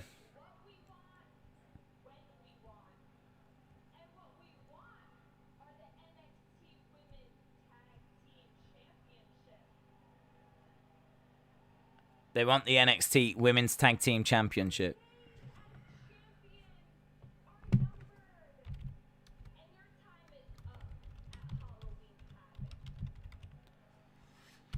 Your time is up at Halloween Havoc.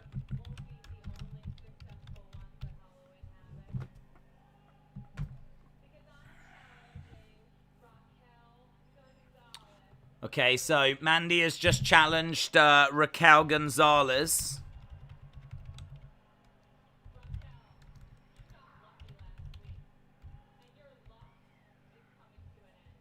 You got lucky last week and your luck is coming to an end.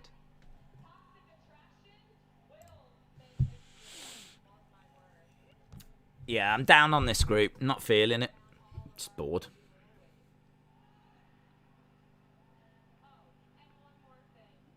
One more thing.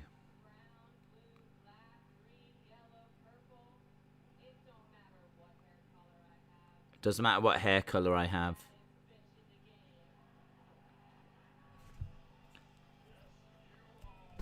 I don't think I buy her as a credible threat to Raquel Gonzalez.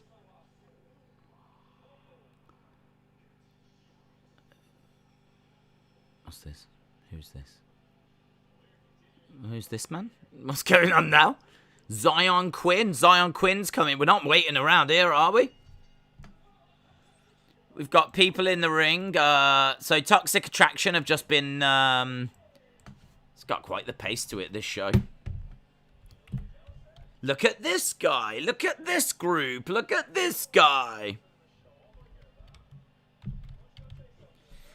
Zion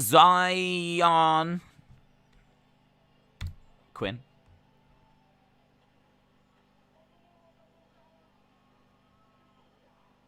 Kind of like a hacker. Versus Malik Blade.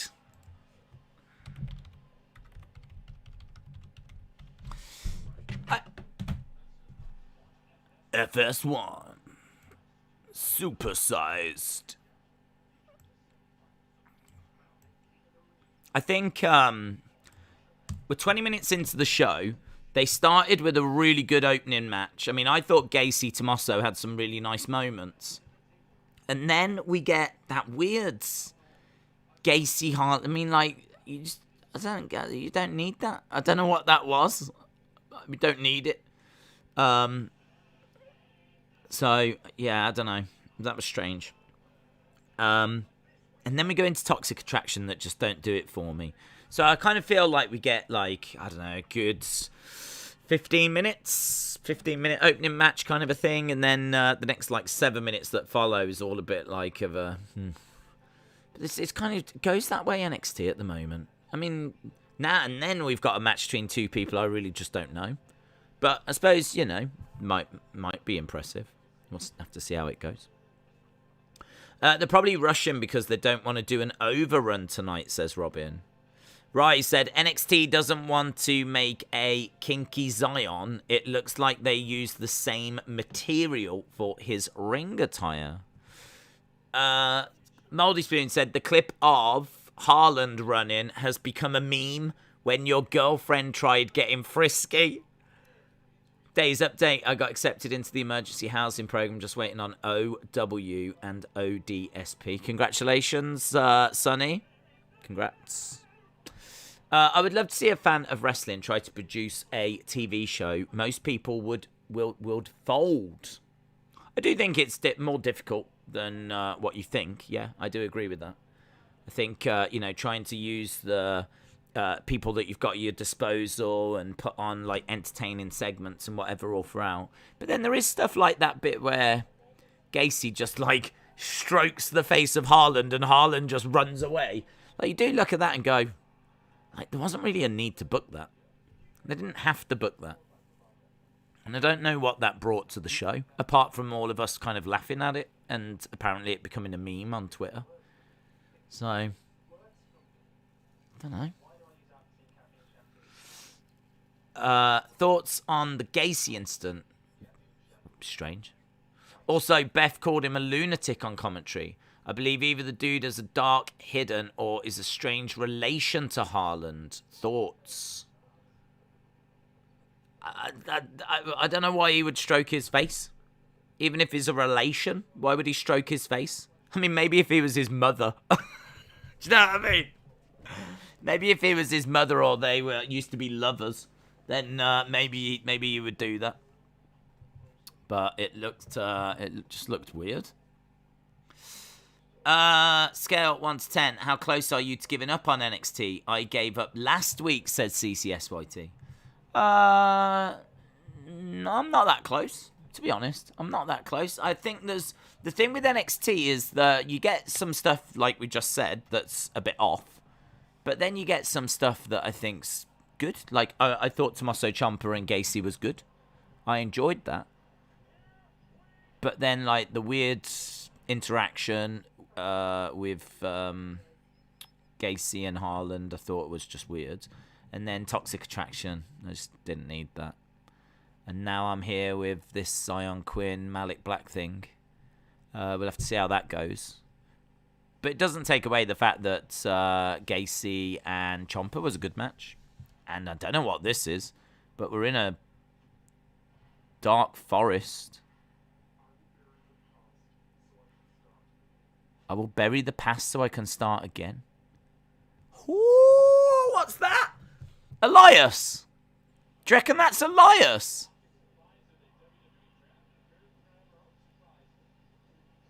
I will bury the past so I can start again. But he's already buried the past. Who's that? We saw someone in a forest digging at the dirt and it said, I will bury the past so that I can start again. I wonder, was that like men's feet? It sounded like a female to me a little. I will bury the past so I could start again. They put like a voice thing on it. Yeah, I will bury the past so I could start again. See what that says. See what people are saying. Intriguing Halloween Havoc teaser.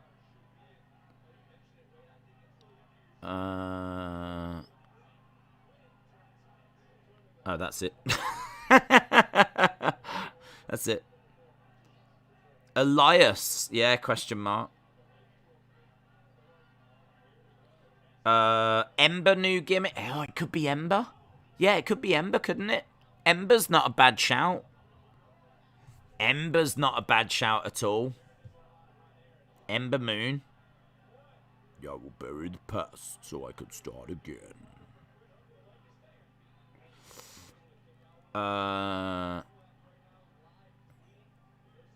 Joey Gacy won the best part. Only 2 people have spoke about it. Oh, hang on. Was that a tease for Elias? The Buried Pass. So everyone from NXT 1 will lose. NXT sucks. Have they signed Jason Voorhees? Could it be Elias returning? Elias was my first thought, but I do like the Ember Moon. I do like the Ember Moon one. Could be Elias. Could be Elias. Could be Ember Moon. Those are the top 2. Dakota? Someone saying Dakota. That's interesting. I will bury the past so I could start again. I've got that in my head.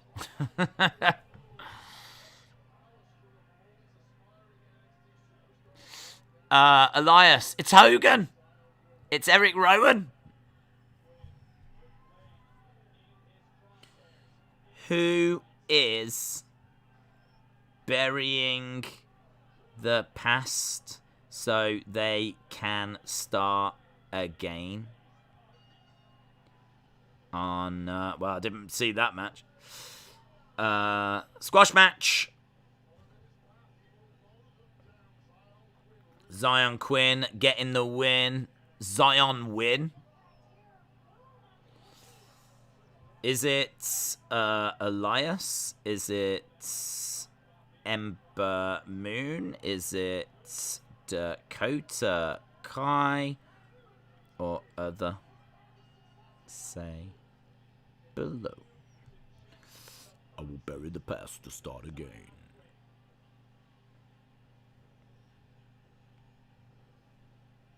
Boom. Right, backstage with Tommaso. To be honest, if that promo was the actual person, they have to be tall, because in the promo they have long legs, so I don't think Ember or Dakota. CCSYT said it was me. It was me all along. Ha, ha, ha, ha.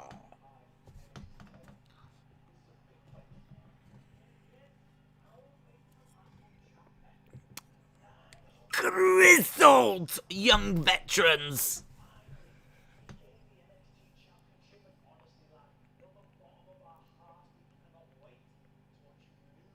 We can't wait to watch you lose it.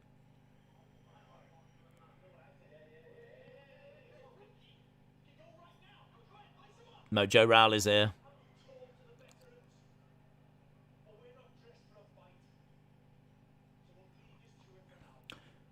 We're not dressed for a fight, so we'll leave you to it for now.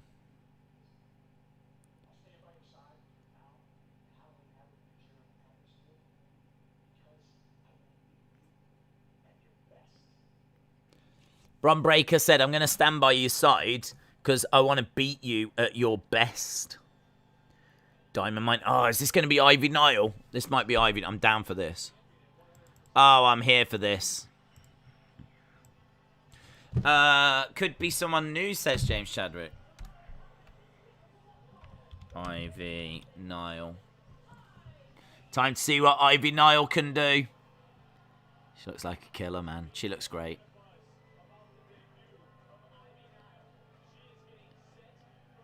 She looks great. I love the chains around her neck. That's gonna... Oh, nice. Goes over to the corner.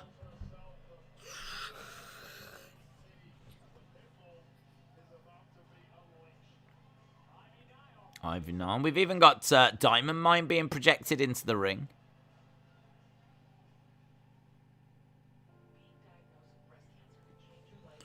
She's cool. I like her. I like her. She's in my good books.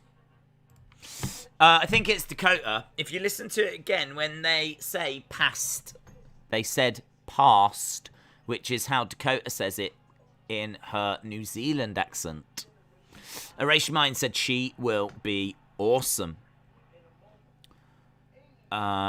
Isn't the dude Zion named the same as the instrument? That's weird. Whatever happened to Alex or Anne or Shaniqua? Shaniqua?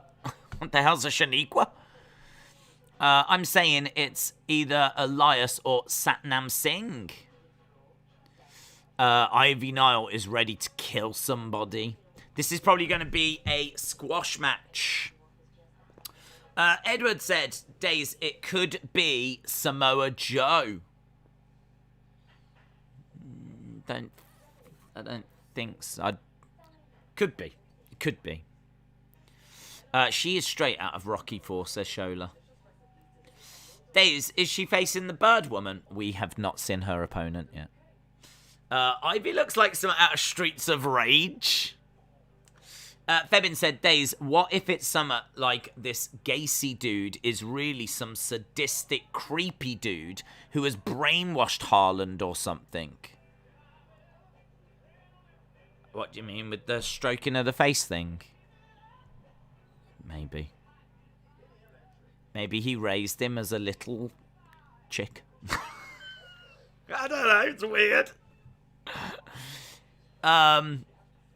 I don't like Ivy Nile. She looks like an android. JP Fawn. Androids are cool. That's a fact. Jeff Hardy is going to bring out Willow.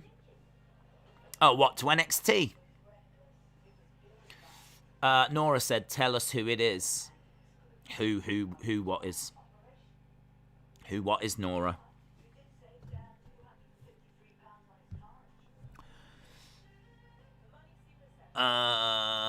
What the hell is a Shaniqua? Is the line of the decade. I am going to frame that and hang it on the wall. Jaws. Joe Gacy needs his chainsaw. We've got a crazy brawl and 3 sexy women and a kidnapping. Straight up, yeah. It's been a while since you had a kidnapping. And it couldn't happen to nicer people, could it? They might have gone to laser tag or something. They might have gone to Chuck E. Cheese. Because we know they're not all closed, don't we?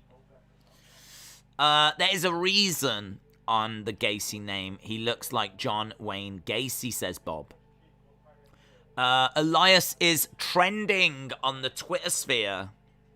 It was cool. It looked cool. Hope you are well. I'm doing well. Legend Killer, shout out to you. Anna said, check out Shawn Michaels' tweet about Haaland and Gacy. What's he said? He's booked this, isn't he? Isn't he behind this? Let's see what he said first. But if he says something like that was strange, it's like, well, you booked it.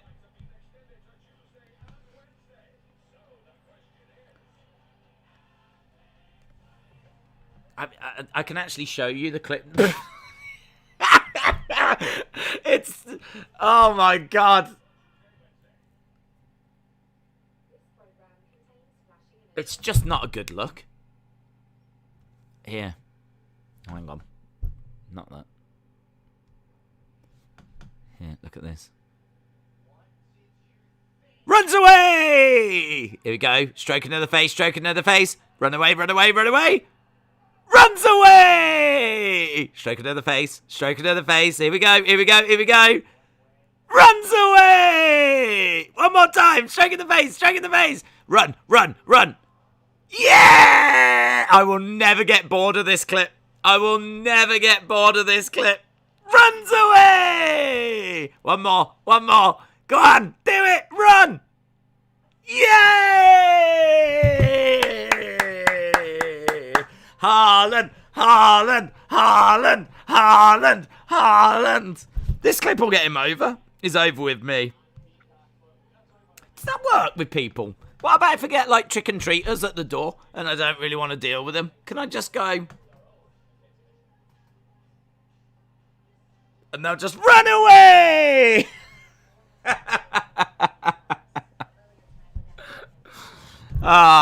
Professional wrestling. Never change. Never change. That is wild, isn't it? HBK is trying to distract everyone from the sexist booking of Toxic Attraction. Here's Isaiah Swerve.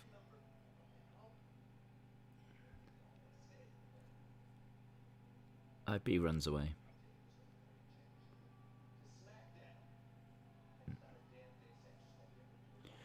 I'm taking this championship to SmackDown, and there's nothing that Santos Escobar can do about it. There's something Triple H can do about it, though, isn't there? Hello. Valentina Feroz? What the hell is she wearing? She might be the bird woman, mightn't she?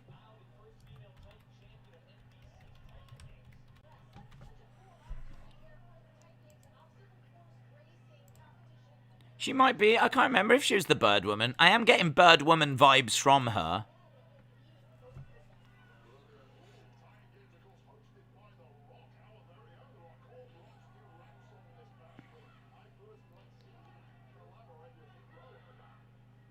Drop kick, crossbody.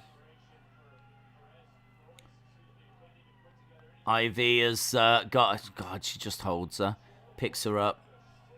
Not a problem. Yeah. Kip up by Ivy Niall.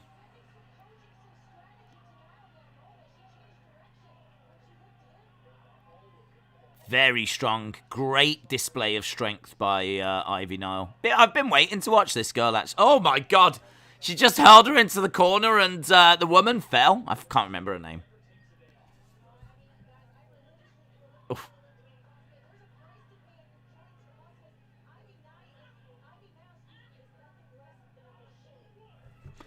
Beth said that she did, like, Olympic weightlifting and whatnot. And she says... you know, Ivy Niall is a machine.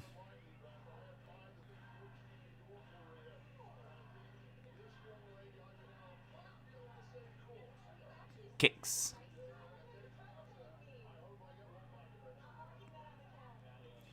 Nice strikes to the midsection. It's a good little back and forth, this. They're really laying it in. Even Valentina's playing a part in this. And again, power from Ivy Niall. Walking around, grabbing the leg of Valentina. Roll through. She's got Valentina on her shoulders. Couple of back elbows coming in by Valentina.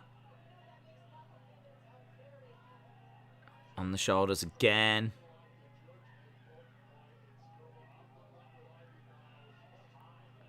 What's she going to look to do? Oh, look at that. She's doing squats. She's got her stretched around like this, and then she's like squatting down. No way. She's getting a workout in during the match, and she's properly look at the way she's twisting her, man. She's got her like bent round here, and then she's like bringing her around this way as well. Yeah. Dangerous. She's dangerous. That lady's dangerous. Did you hear The Rock's kid is in NXT? You know what her name is? Simone Johnson.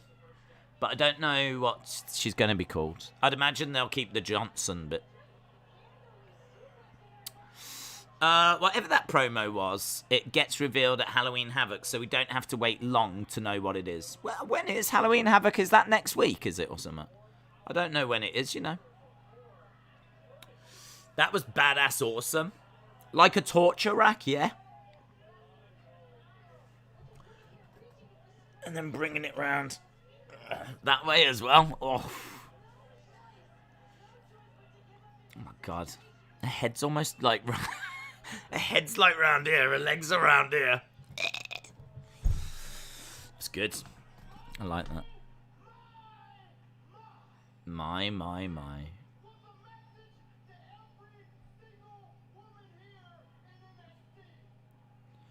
I wonder if she could do that to Raquel Gonzalez. I want to see her get Raquel Gonzalez up, and I want to see her, like, bring Raquel Gonzalez round. She didn't come to play. The Creed brothers didn't come to play.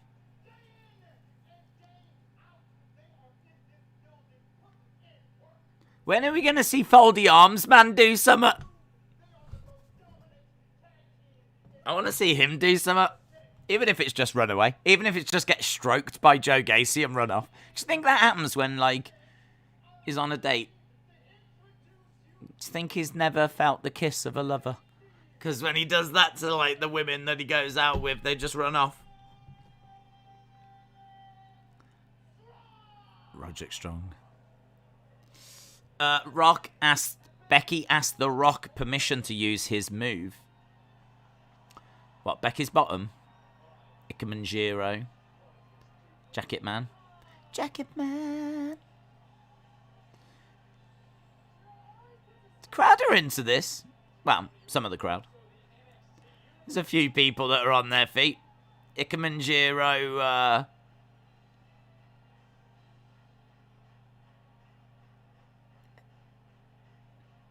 Okay, so Diamond Mine are getting out the ring. We just got one of the Creeds. Is this guy for real?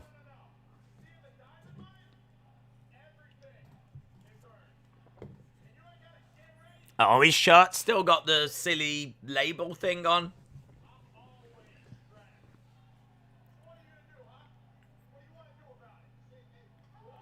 Oh, that was a big strike. Creed went down and came straight back up, but it sounded good.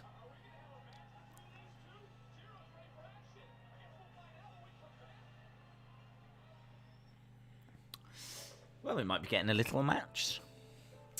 One of the Creed brothers talked. Breaking news. Jacket Man, is that the new number one for Mountain John? It is. It is.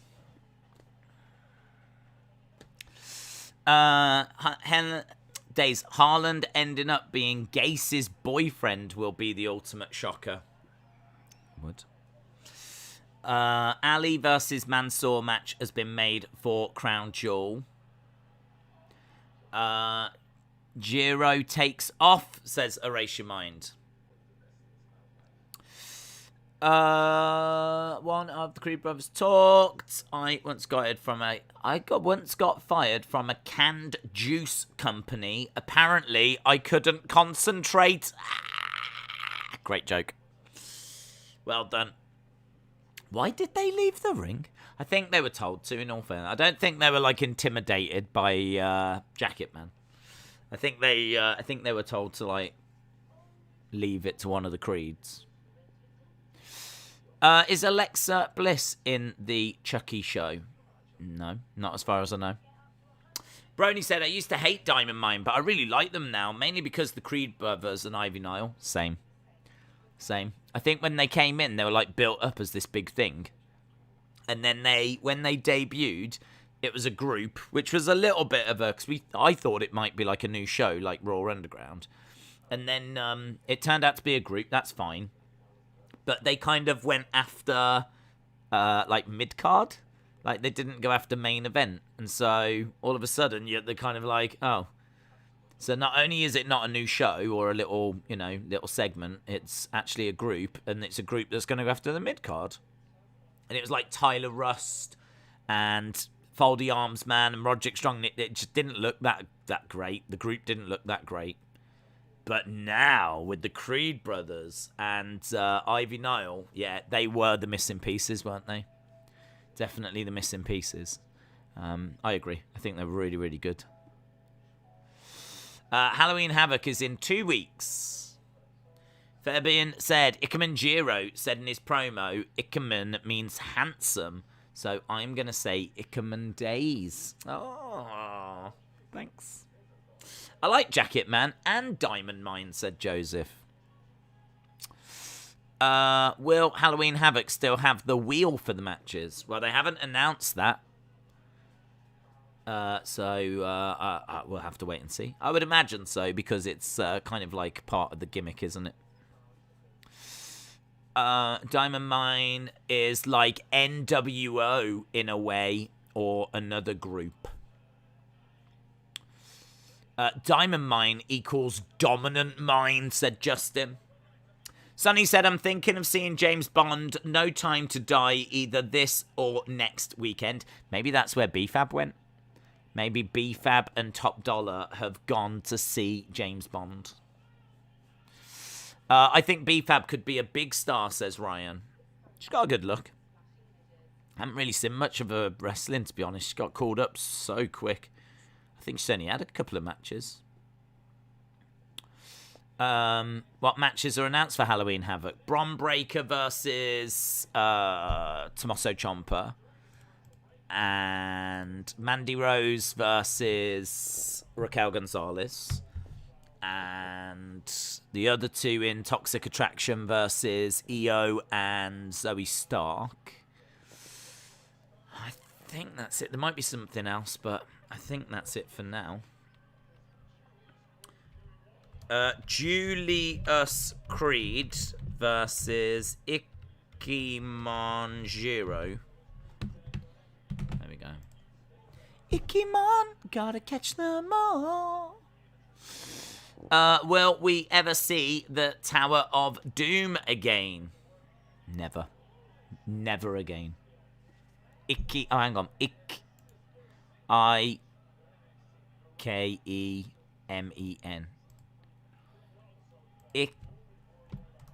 Icky men. Icky men. Ugh. They say that about men. They're very icky. Icky men, Jiro. Can't wait for Joe Gacy to get repackaged as Kevin Owens when he leaves for AEW. Halloween Havoc should be hosted by Chucky, says Joseph.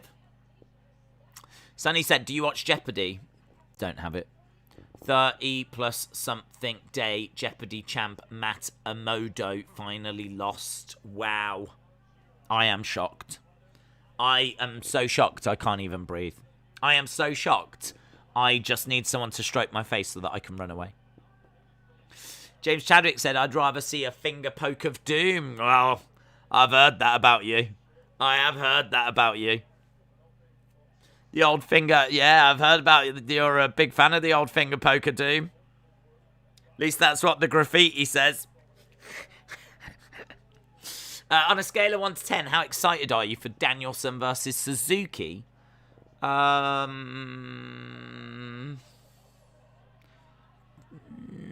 about 7. It's a match that I would like to see Daniel have, but I've not been that grabbed with Suzuki's matches in AEW. I think Suzuki works really well in New Japan, but in AEW, I don't know, hasn't quite landed for me for whatever reason. I think it's because I'm just not the biggest Moxley fan, so maybe to see him going up against, like, Bryan Danielson, I think would be quite good.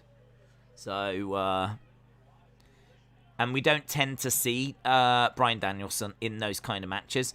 I think, you know that Moxley's going to have, you know, those kind of matches. And seeing him against Suzuki is, you know, just a different face. Same kind of match, but a different face. But with Bryan Danielson, it'll be different, won't it? We don't tend to see him in those kind of matches. So probably about a 7.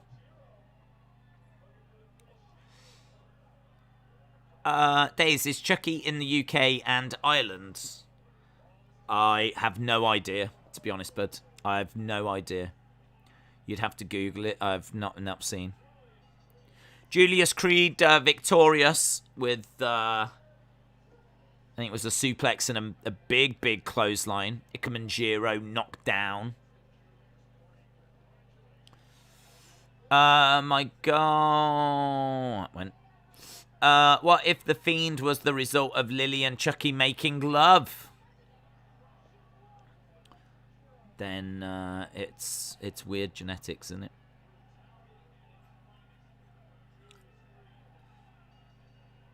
Night Giro.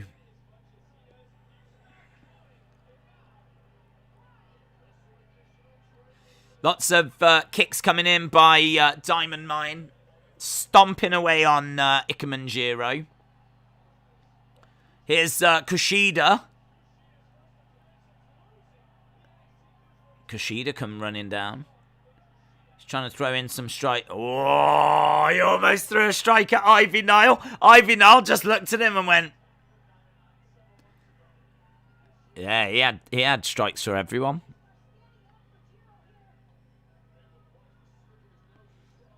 Oh, double knees to the back of Kushida. Kushida's down.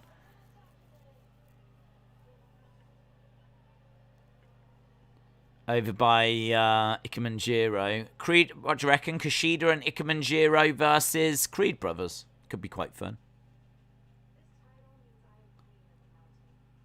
Here's Raquel Gonzalez.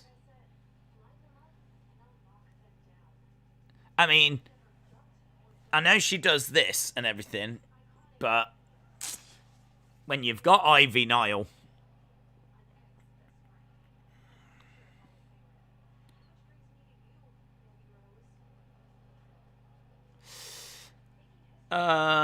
he got beat up by 2 women's champion NXT. Koshiro, says Moldy Spoon. Koshiro. I like it. Good team name. There we go. Let's spin the deal. Let's spin the wheel. Make the deal. So, spin the wheel, make the deal match is going to be made for the women's title. Days, I found it. The greatest day of my life. I found it finally and sent my fine to Wiki and it was added. An old Guinness World Record. I am so happy. I don't know what you're on about. What do you mean? Here's Von Wagner making his way down. I love his shirt. That says Axe and Smash. Here come the Axe. Here come the Smasher. That's a cool looking shirt, man. Could you imagine if Demolition did have that shirt? Where's he got that from?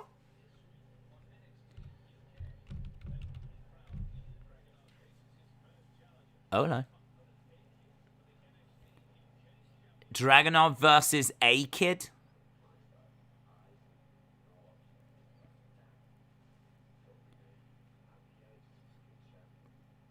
Dragunov versus A-Kid.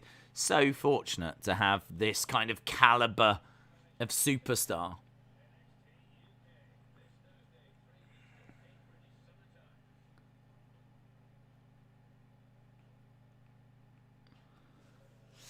Right. Von Wagner and O'Reilly versus Peter. There we go.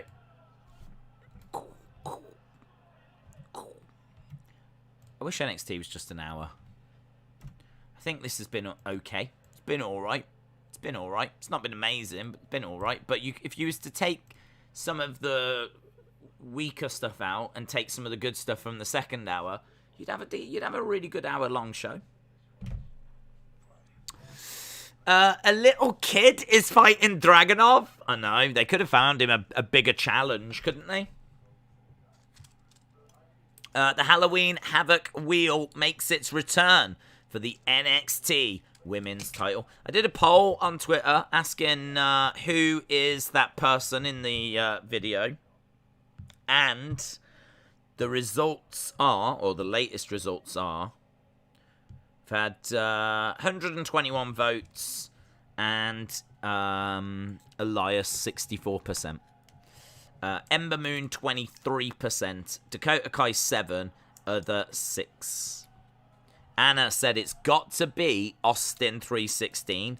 Changing up the pink leotard entrance gear. Lol.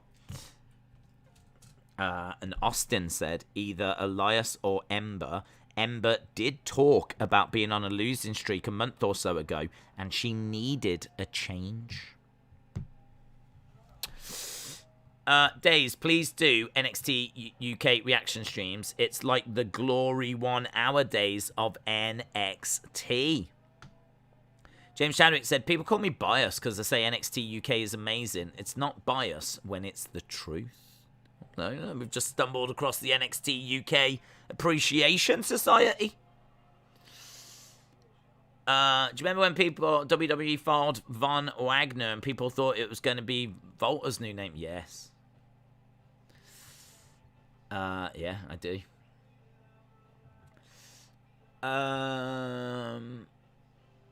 I'm excited. Crown Jewel, my favourite match. Hell in a Cell, Edge and Seth. Will that be your favourite? I need to see it. Don't know what my favourite's going to be yet. Volta is apparently being called up to Raw or SmackDown. Austin said I would never ditch my pink gear and flower. Ben the Tank says NXT UK is awful. Oh. Zombie Ember Moon is going to arrive, said Erase Your Mind. Maybe it's going to be Mi Ying or whatever that's going to... Because that seems to have run out of steam a little bit.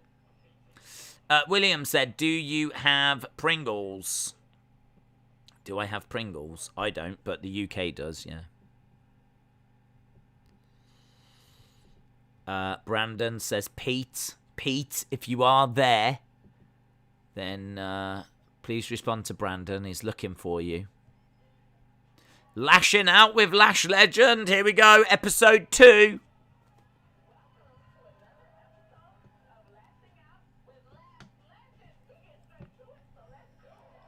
Yeah, let's do it. Let's get straight to it. Draft. Yeah.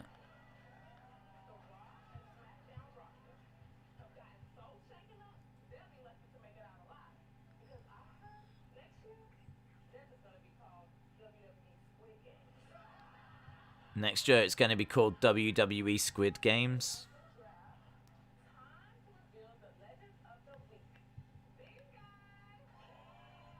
Hit Row Legends of the Week.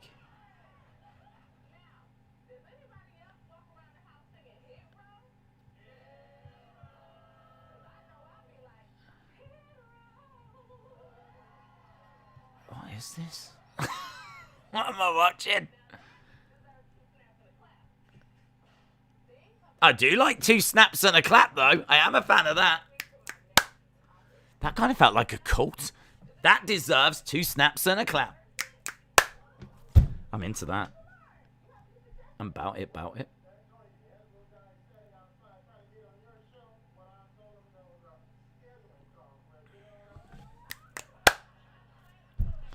Nice.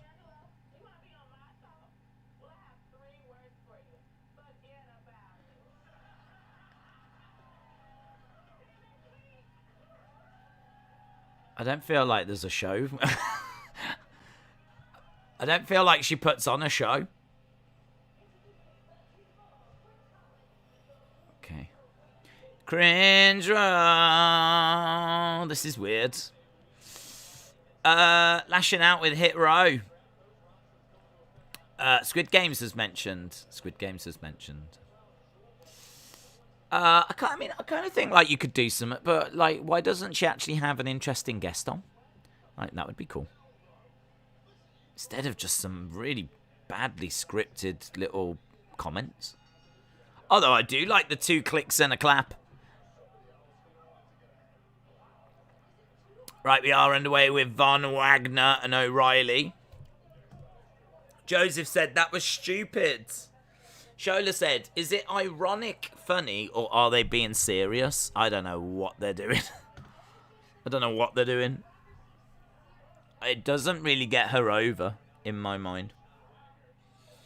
I suppose I know who she is now. It's better than not knowing who she is. Big suplex there by Von Wagner. Drops the head on Pete Dunne as well. Past the halfway point, we will do half-time scores very, very soon. And aren't Hit Row on SmackDown? Yeah, I think they're moving once the draft kind of comes into effect. Stop with the Squid Games talk. It's like the new Among Us talk. I'm glad that's over, said Zoom Station. Adam said, every time I hear anything to do with Hit Row, it's like a constant nightmare that I can't escape. Well, get ready for a permanent nightmare when they hit the main roster. There's people that are into them, and I do think, I keep having to come back to it because, you know, I do think individually they have got potential. I agree that B-Fab can go on to do something. I say a Swerve's good wrestler. Top Dollar's good. Like, I think Top Dollar and Ashanti, the Adonis, could actually tag up and do something in the tag division. The only thing I want them to do is just stop the posing. And they won't. I know they won't. Vince won't make them stop posing. He'll get them to pose even more.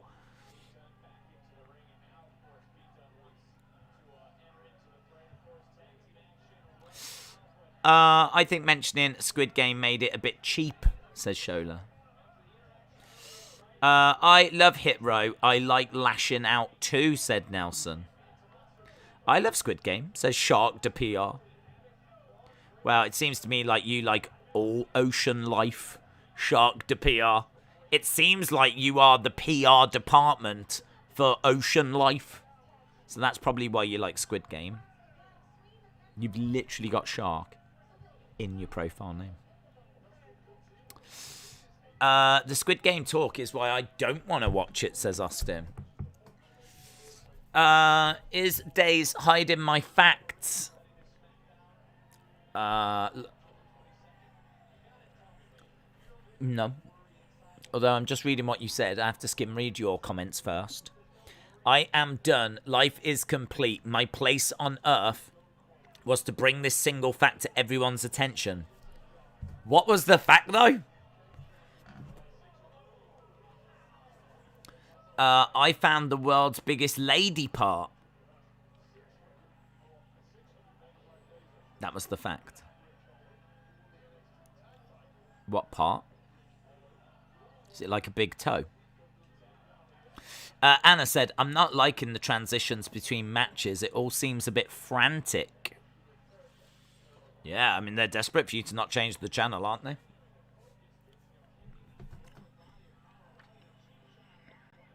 Von Wagner coming in. Pete Dunne went down. Dragon screws. Kicks coming in by Kyle O'Reilly. Knee strike by O'Reilly. Another big kick. Leg sweep. It's a bit of noise from the crowd this week, which is good. Seems like a slightly better crowd. I say a Swerve versus Santos Escobar. Still doesn't feel, I'd love to know the numbers, but it still feels like we're drastically down on what we had at Full Sail. I do miss Full Sail.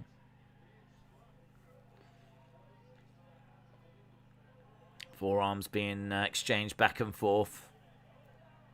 Pete Dunne goes down. Here's Ridge Holland.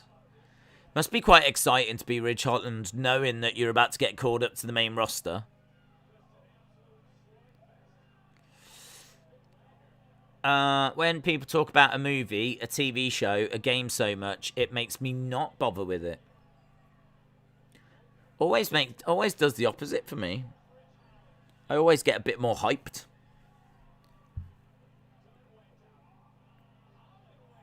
I've said before, if people tell me this is great, this is a pen, this pen's amazing, this pen's the greatest pen ever, after a while I'll be like, I need that pen. Why have I not got that pen? Why have I not got that pen? I need that pen. I use pens all the time. I deserve the greatest pen ever. Do you watch NASCAR? No. I don't know that it's shown. It might be. Right, we go to commercial break. Get in your half-time scores, please. Half-time scores. Half-time scores. Shark de PR said, if a show is popular and a lot of people talk about it, it makes me more interested. Netflix are looking to make a Squid Games video game, but unless it's online, I won't play. Austin said Barbie is the greatest thing ever. Now try Barbie. I like the idea, but it doesn't kind of work.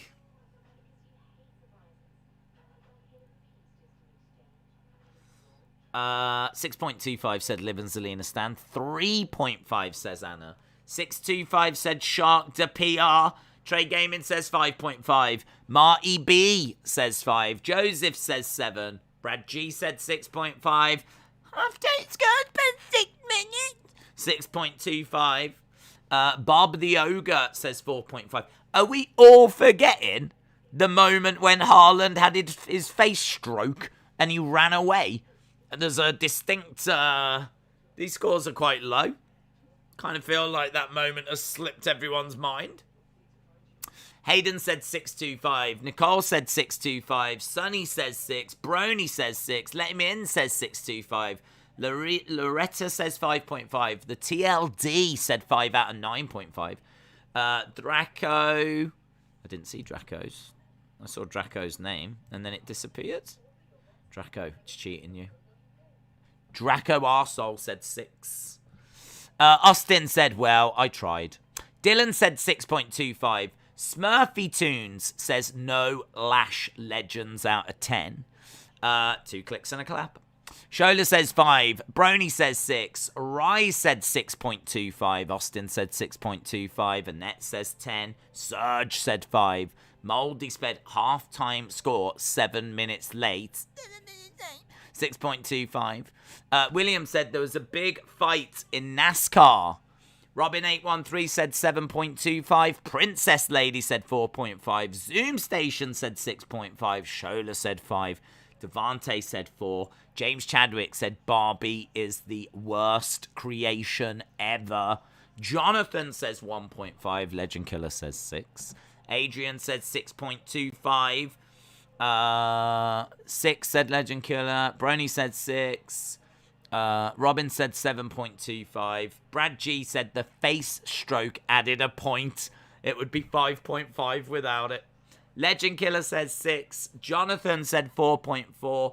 Tingalin said 5.5. Jennifer Lockhart, I hope you are well, says 5.5. Rye Riv said 6.25. Mandis. Justin says 6.25. Dana said 10 out of 10. William said 10 out of 10 because I found the world's largest ugly bumper. Legend Killer says 6. Brony says 6. Saltzoid said, once our tribal businessman Tony D'Angelo arrives, this show will be 9 out of 10. Jonathan said 6.2. Frenchie says 8 minutes past 6.25. Bunker said 6 simps on Mandy. And Justin says 6.25. So, whew, there we go. Almost coming up to 10 minutes past. 6.5 says Zachary. Lots of scores pouring him. O'Reilly picked up. He's got a guillotine. Pete Dunne, Peter coming in. He's grabbing a hold of the arm of Kyle O'Reilly. Spinebuster. Drop kick to the back of the head by Pete Dunne. 1, 2. Von Wagner making the save. Do you think we will have a new North American champion after next go off TV? I think we could get a new North American champion. O'Reilly trying to make the tag, but there is no one there. Pete Dunne charging over. Dazed simps on Mandy. She doesn't do it for me. I'll simp on Elektra Lopez. I'll simp on that. O'Reilly grabs the leg of Pete Dunne. Ankle lock applied, and Pete Dunne makes the tag. Here's Ridge Holland. Strikes coming in.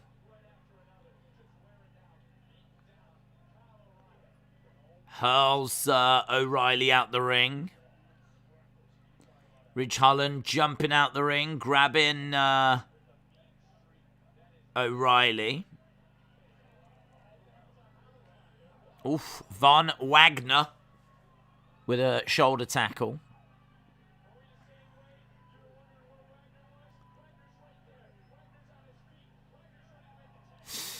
This match is pretty good. It's all right, yeah, it's all right. It's all right.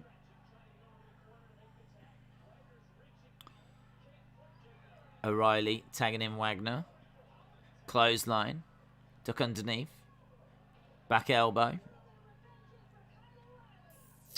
Against the ropes. Knee strike. Picks him up. Slams him down.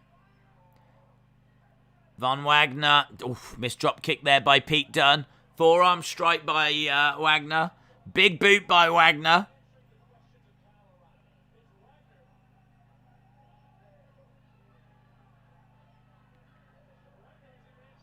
O'Reilly. Kind of delivers a knee to the outside. Wagner. Trying to pick up Ridge Holland. Ridge Holland trying to pick up Wagner. Wagner, double underhooks. 1, 2, 3. Wagner has got the pin and the win.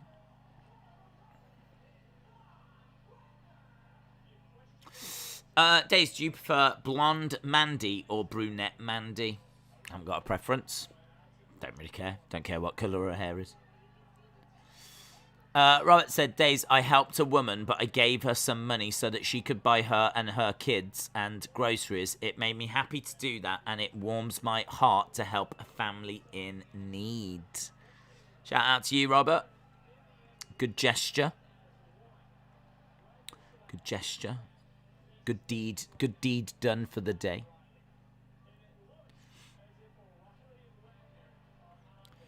Adam said, Days, Electra Lopez stroking your face doesn't feel half as good as Joe Gacy doing it. Right, we're going to Chase University. Here we go. A place of higher learning. Today's lesson is about ring awareness.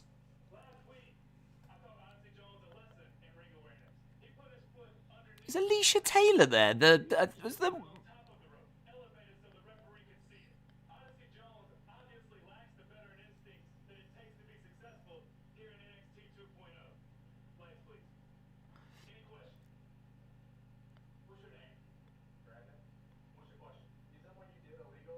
Isn't what you did illegal?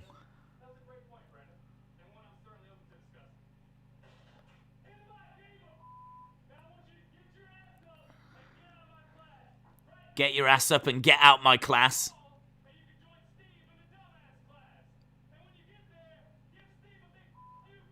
They didn't really bleep the language out very well, did they? Give Steve a big... I mean, you could pretty much hear it. Give Steve a big F you from me. F word, says Robin.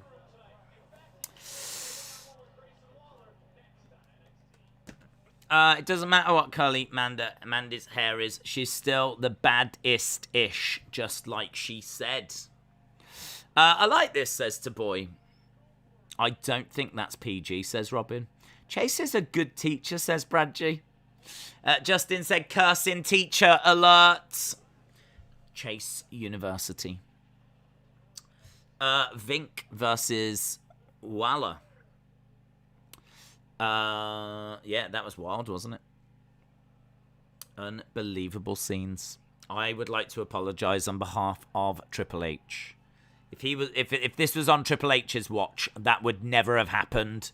You would never have been exposed to such language. William said, I would like to help out a beautiful woman with an athletic build. No one tell my fiance. Alex said Liv is moving to Raw next week, so that was my thought about that. Maybe have a match at Crown Jewel with Liv, Tony, Natalya, and Dana. Winner goes on to face Vega or Carmella. Adam said, people are comparing Haaland and Brock. Could you imagine what would happen if someone stroked Brock's face? Let's just say he wouldn't run off. Well, you say that, Adam, but we've never seen Joe Gacy stroke Brock's face. That might be exactly what people do. It might unnerve them to the point where they don't like, they're like, you know, like how they say we've got fight or flight. Maybe the way that he stroked his face confuses him to the point where flight is the only option. Like, maybe there's something hypnotic about it, and he's like... And maybe Brock would do the same. Maybe Andre the Giant would have done the same as well. It's a wild look, isn't it? It's a wild look. More teachers should be like that, says Tingling. James Chadwick said there's nothing wrong with the F word. Duke Hudson equals a young Days, says Justin. Chase is a fraud. Yeah, Days, flip off your flipping flip. Your flipping flipper. Right, we are building towards our main event, which I think is the North American Championship match, isn't it? We still don't know where B-Fab and Top Dollar have gone. I just hope they're having a lovely time.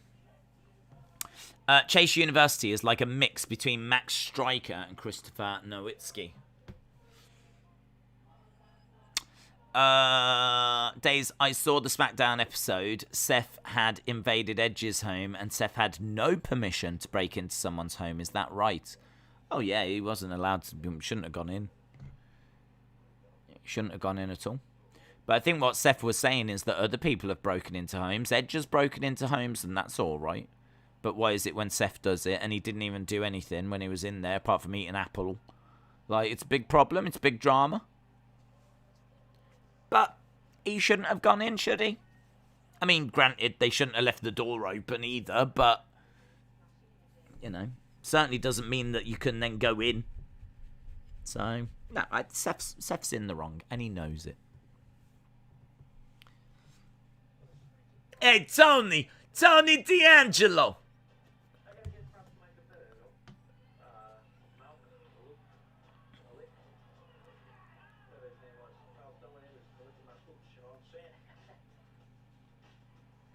Okay. I'm the man in NXT.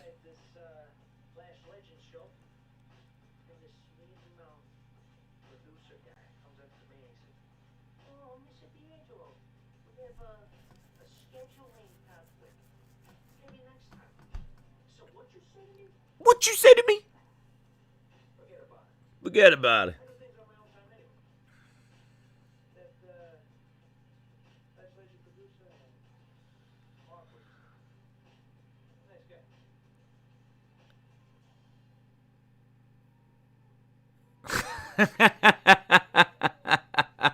That's a good segment. So he says, like, the producer for the Lash Legend thing, the lashing out, said there was a scheduling problem, and he's like, I think Mark was his name. He was a good guy. And as he walks off, there's a car behind that's rocking, and you can tell there's someone trapped in the boot. I think it was Mark. Either that or Elias. Or maybe Dakota Kai. But probably Mark. It's awesome that he was in the trunk. Tony is the man. Yeah. As we said, Tony was the guy that was in the chat. Used to be in the chat.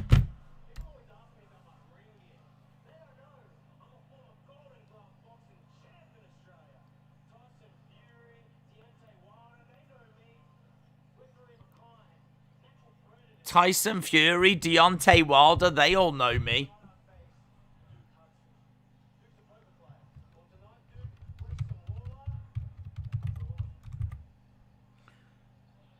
What's his name? Grayson Waller. Duke Hudson really reminds me of Stu Bennett, Wade Barrett. I really get strong vibes of him. Do we need a kidnapping counter? We might do, yeah. We might do. Yeah. It's all the rage on NXT, isn't it? Someone in the car might be B-Fab. Clothesline against the ropes. We got 38 minutes to go.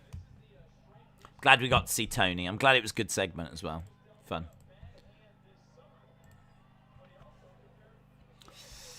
Waller over in the corner. Working on the arm. So he's got Duke. I think Hudson's pretty good. I like Hudson. Belly to belly. Throws Waller across the ring. We are reaching the kidnap quota. Sean Brissett said someone is going to sleep with the fish. Oh, man, there's so many classic, like, mobster things they could have Tony do. Could you imagine if someone crosses Tony and there's a little skit where they wake up and they turn over, there's a horse's head in their bed?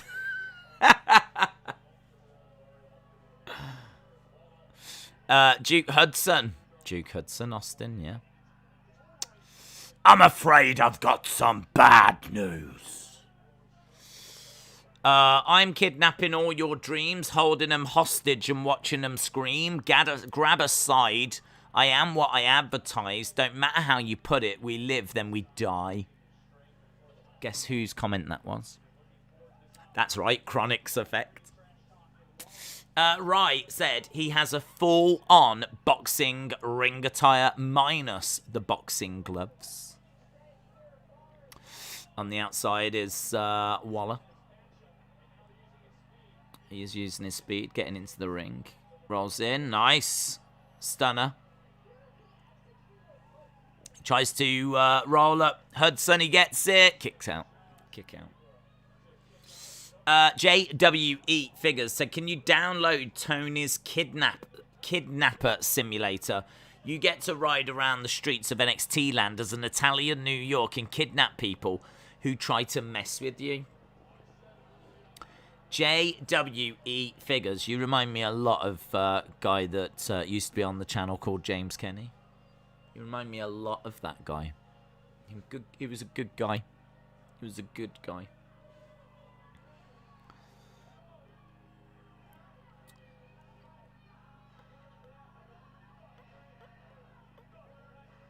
Okay. Hudson wins. It was a little roll-up thing.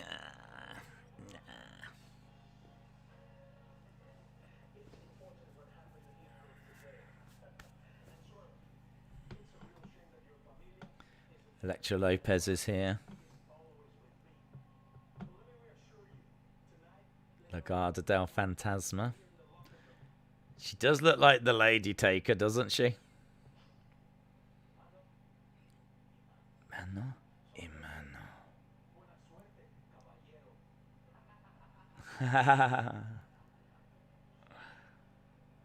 I wonder if we could all be friends.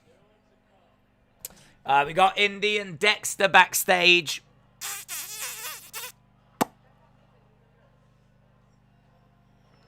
Indi giving Dexter a little...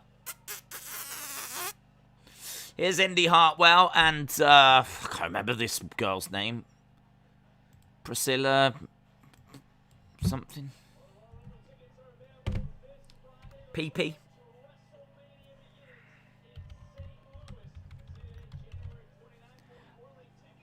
Indi Hartwell without, like, Johnny and Candice, it does feel like something's missing. I do like Indi. But I don't think this woman's much of a replacement. Persia Pirotta. Persia Pirotta. Persia Pirotta versus... and someone. Lady Taker. She does, man. Oh, hello. What's this MLB advert? Is this for a video game? I was going to say, I've never seen MLB advertised on TV, but this must be for, like, a new game.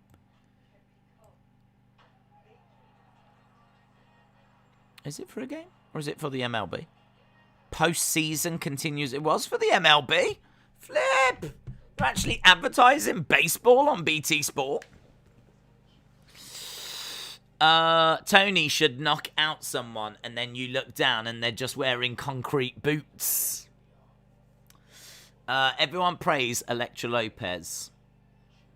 Yes, everyone, do it. Justin said Indi was kissing her ring. She was. Do you think this partner of Indi's is going to betray her with cheating with Dexter? I don't think Dexter would be interested, would he? I mean, no disrespect to Persia Pirotta, but, you know, I kind of think that wouldn't that turn Dexter heel? She could try, couldn't she, I suppose? But I hope she doesn't succeed. I saw a post, who would win out of Chucky versus Lily, and I burst out laughing because obviously it would be Lily. Days, I hope you are safe and well. Keep up the great work. FaZe the Gamer 61, shout out to you. Shola has got some breaking news for us, which is quite interesting. Shola says, baseball sucks. Alex said, what's your favourite toothpaste? I don't really have a favourite. I don't really care. I don't have one. Do people have favourite toothpaste? I am not living my best life, am I? I am not living my best life because I do not have a favourite toothpaste. If I was to go upstairs and it was Colgate, that would be fine. But then if I went upstairs and it was Sensodyne, that would also be fine. And if I went upstairs and it was my first toothpaste and it had, like, pictures of, like, the Teletubbies on, that would also be fine. Like, I don't give a flip. Do people genuinely have favourite toothpastes? I suppose people have preferences. But that's wild. Days is saying toothpaste. Toothpaste. Do you say tooth? Tooth. Yeah, I do say tooth. I need to have a tooth out. Yeah. Boomers, I'm watching Supergirl. Moldy Spoon said Colgate is the only right answer. I'm watching 2.0 Legend Killer. Shout out to you. Who do you think will win King of the Ring? I'm going for Balor to win King of the Ring. I think Balor. It could be Xavier, but I've gone with Balor.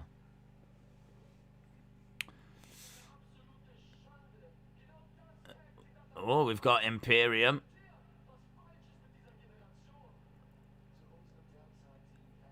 They're the current tag team champions. But not for long. This generation is soft. MSK is an embarrassment to our sport.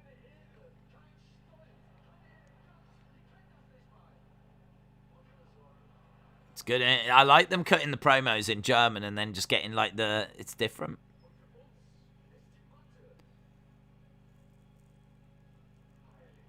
Heilig.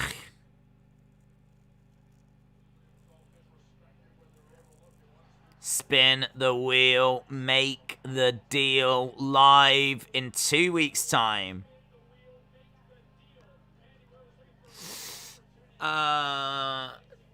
Face the Gamer, shout out to you. Days, will you be buying the AEW game? Maybe. I am interested in it. But, I don't know. I always buy them, play half an hour, and then don't play them again. But I am interested in it. Hey, sorry. Baby, I got your money. Don't you worry. Say, hey. Baby, I got your money. Hey, sorry. Baby, I got your money, don't you worry. Say, hey, baby, I got your money. I might stop saying bye for now at the end of the streams. What I might do at the end of every stream is just stroke my face and run away. And that might be how I end the streams going forward. Not that song! That song. That song. We just passed. The debt is now 480 billion. Come on! The debt, 480 billion. Yes. I don't know what country that is, but well done, everyone. Well done, everyone. Into the corner goes Indi Hartwell. LeRae.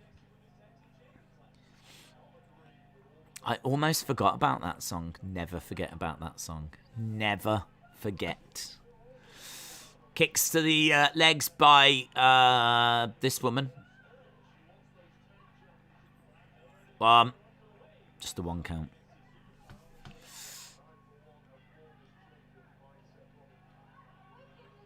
LeRae's a face, and Indi's a face, and I don't know about the Persian. I don't know who this other woman is, but it's a weird little match, this.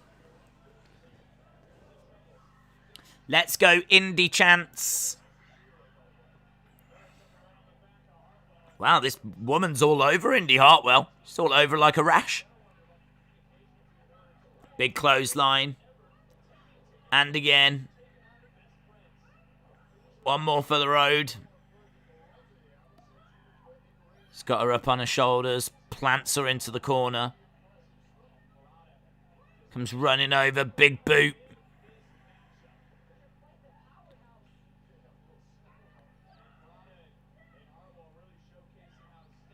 Luke said, donate to keep Days dancing. Oof, elbow drop. You can easily keep me dancing if you just... Oh, she's won. She's won. I was going to say, someone did that. Someone actually got a clip of me dancing and created a GIF out of it and then just ran it on a loop on Twitter. So it was just a non-stop stream of me like going like this. Just constantly, forever. Which is the dream, isn't it, really? Well done to Indi Hartwell, who's just emerged victorious. What a way to start it off. Start what off? How about you, me, and those NXT women's tag titles? I thought the others had challenged them earlier.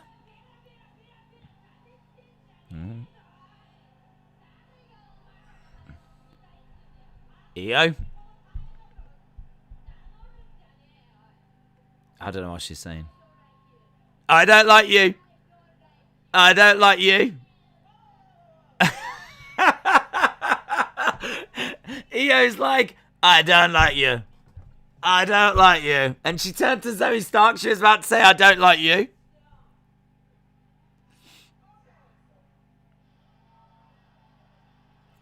Right, now, is this toxic attraction? Yeah, these two... This hot mess challenged them earlier.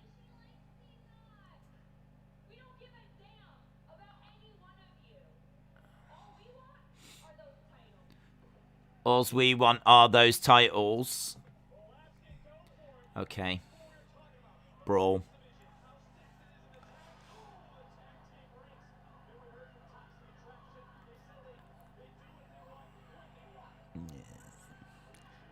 Yeah.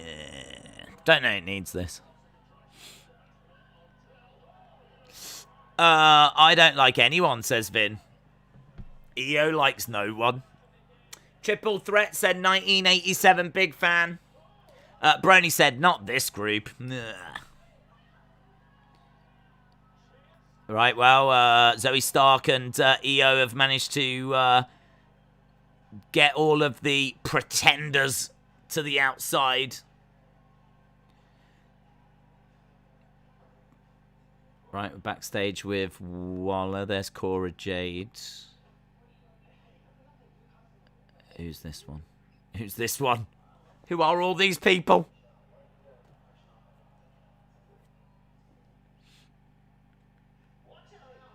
It's Cameron Grimes to the moon.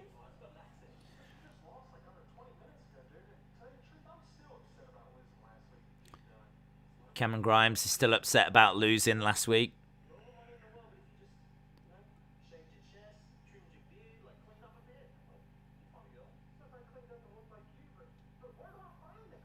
Where do I find a girl? Dating apps?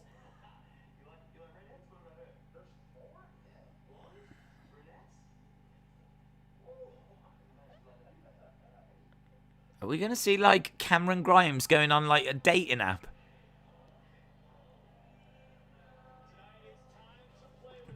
Tonight it is time to play with Chucky. Hey, Chucky. Baby, I got your money. Don't you worry. Say, hey. Baby, I got your money. Hey, Chucky.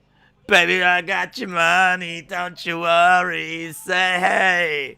Baby, I got your money. Right, here is Isaiah Swerve. Oh, it's all alone. He's all by himself, isn't he? Oh, dear, because all his friends have left him. Right, we've got Isaiah Swerve taking on Santos Escobar. Stop it! Days, can you sing Kids Bop? I don't know what that is.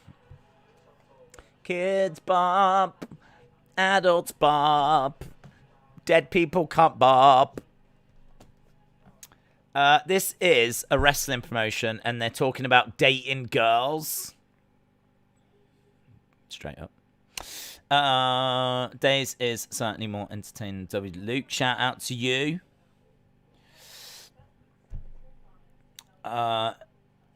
Joey Gray wrestled on Superstars. Give it a Google. You'll be surprised. Joey Gray. Who is it? Oh, James Kenny's here. Is it James Kenny? Days, I've been in hiding ever since Extreme Rules. This guy, JWE Figures, brackets awful guy, threatened my life and tried to take my place by telling people he was me and doing what I do. I am here to say I'm me. James Kenny, shout out to you. JWE Figures was kind of taking your shtick as well. He was asking me to download apps. And that is historically your shtick. So, you're the app guy. You're the official app guy of this community. So, I was very concerned. Days gets lots of girls because he takes his hat off and they instantly fall in love with him. I just want Fatu to debut, says Nelson. Days, who won? This match is happening next. What is your favourite Lego piece? Have I got one? I like the twos. I like the twos. The twos. I like them. You can maybe do more with the fours, but you could always put two twos together to create a four. The singles are good, but they're just fiddly, aren't they? I mean, I reckon, could you do them more with the singles? I'm going to say no. I think I'm going to say you can't. I'm going to say you can't do more with the single. I might be wrong. But for me, twos. All day long, baby. Joey Gray, it'll blow your mind if I tell you you'll lose when you see a picture of him. Okay.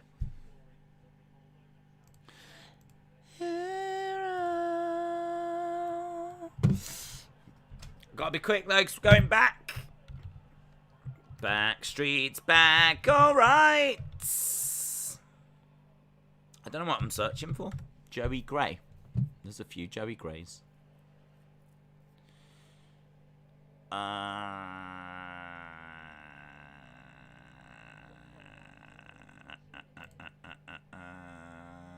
Johnny. Yeah, I don't know him as Joey Gray. I know him as the other guy. Flip. I can't remember his name. Wore like a lederhosen and everything.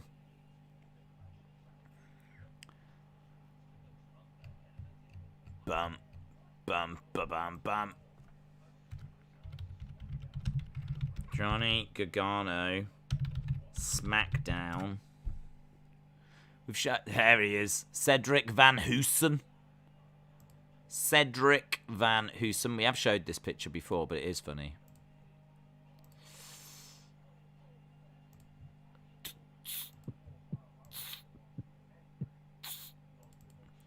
What is this?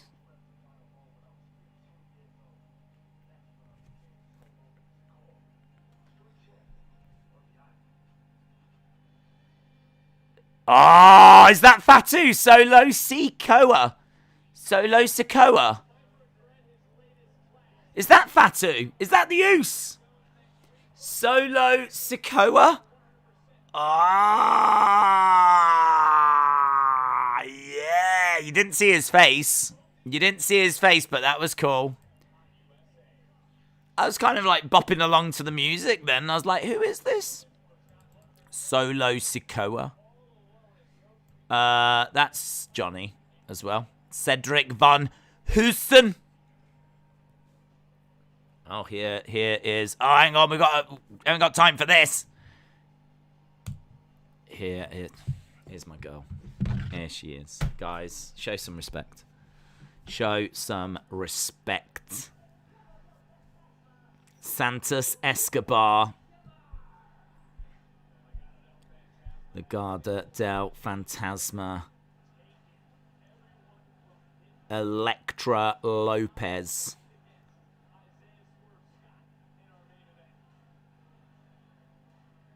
Lady Taker.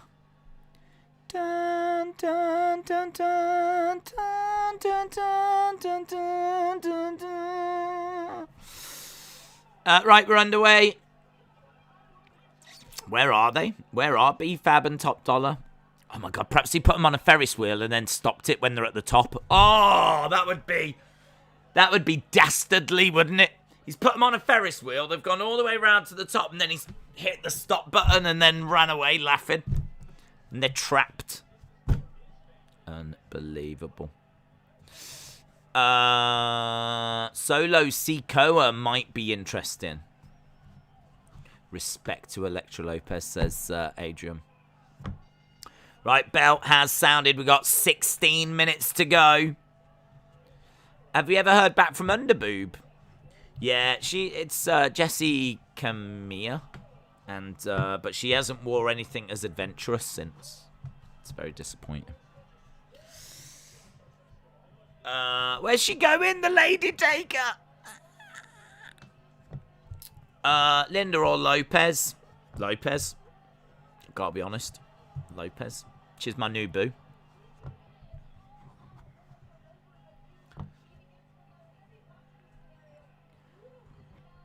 Yeah, I think surely we're going to get a new champion here. This has got to be a way of getting the title off him, you'd think. Oh, unless they do a rematch for Halloween Havoc.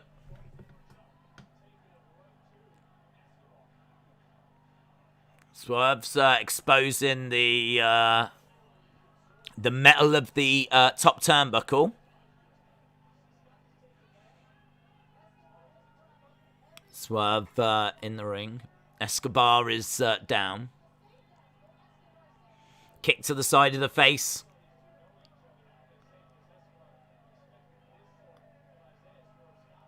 Do you remember when Swerve, didn't he have like a feud for a while with Leon Ruff? I mean, Leon Ruff, they let Leon Ruff go. Oh, I don't know why as well. Maybe because he was a bit small. Perhaps it was a size thing.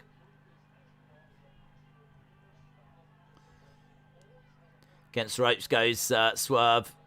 Stomps on the face of Escobar. One. Just a one count. Don't Download Jealous Mailman Simulator. It's for the envious people who deliver small packages for a living. JP Fawn, I would rather see Isaiah stripped of his manhood. Title. I think they might take the title to SmackDown, says Frenchie. Adrian said, do you think Little Luce will join the Bloodline eventually? Maybe one day. Depends when he gets called up. I think they want him in NXT for a little while first.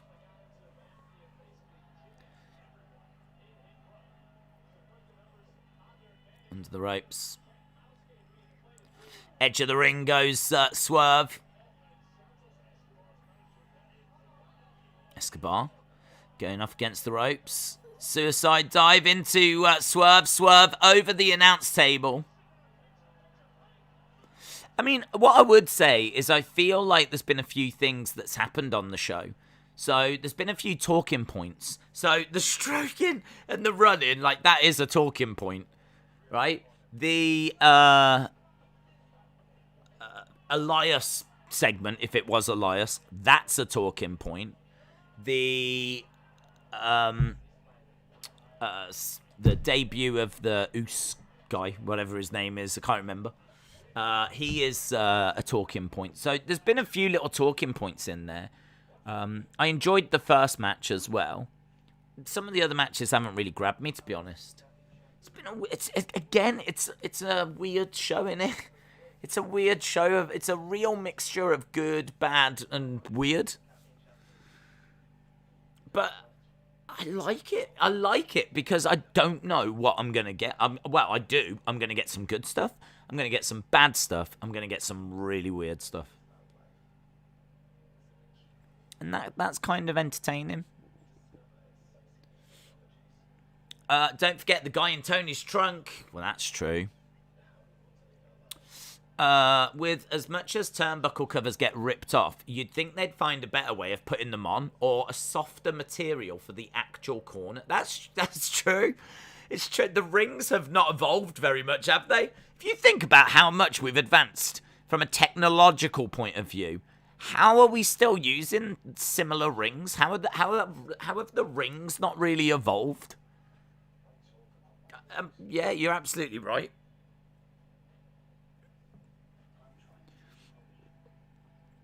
That's how every NXT episode has been. A few talking points, but nothing massive or essential. Joseph said the second hour was better than the first for me. Brony said it's a mixed bag, which I do agree with. Solo Sikoa, destined to be alone. Oh God, I hope not. I hope he can find some true love. I would hate for him to be on his own. Solo Sikoa. The guy in Tony's trunk was JWE Figures. And I'm Tony, said James. Tony was a big part of this community, and I hope he's well. Right, we are about to go back for our final 10 minutes of NXT 2.0. Tomorrow, we will be doing a stream around the same time we started this one. Yeah, around that time. And it'll be Crown Jewel predictions. We will do our predictions for Crown Jewel, which I need to have a look, actually. I meant to have a look and see what's actually been announced for Crown Jewel. Because we're going to do predictions tomorrow. And I've got literally no idea how many matches have even been announced. Early predictions for Crown Jewel. Crown Jewel match card. Roman versus Brock. Becky, Bianca, Sasha. Big E versus Drew. Bobby Lashley versus Goldberg. RK Bro versus AJ Styles and Amos. King of the Ring final. Queen's Crown final. Mansoor versus Mustafa Ali. Seth Rollins versus Edge. We've got a fair few there to get our teeth into, in all fairness. So, that's alright. There'll probably be some more added, but it's a good-looking card, innit? I'm excited for next week. That'll be a good show. Kevin Dunn was in Tony's trunk. Jennifer, good night to you. Forearm strikes coming in by Escobar. 10 out of 10. I don't know about the name. I heard he was going to be Sifa Fatu, but I will get used to it.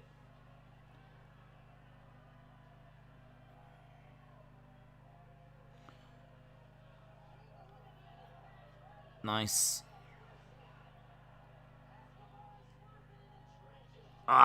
Straight to the back of the head of Escobar. Swerve in control. Rolls. It's a bit botchy. 1, 2. Shoulder up. Days, don't forget Big Match Mansoor versus Ali. Brony said, the Crown Jewel card looks great. I'm not interested in Lashley Goldberg, though, and Big E Drew is very predictable. Roman, Brock, and Seth Edge is what I'm looking forward to. Did you know that Jessi Kamea is dating Swerve Scott? I didn't. No, I didn't know that. Fair play. Big chop coming in.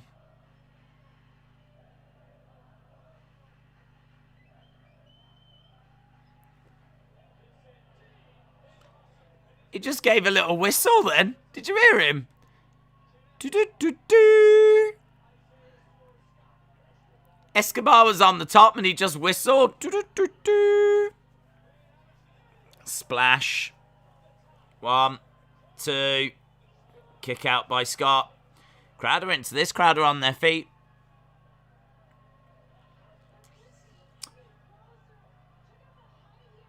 Tries for the frog splash. He doesn't quite extend his legs back out, does he? He kind of brings them in and then, like, doesn't fully extend the legs back out.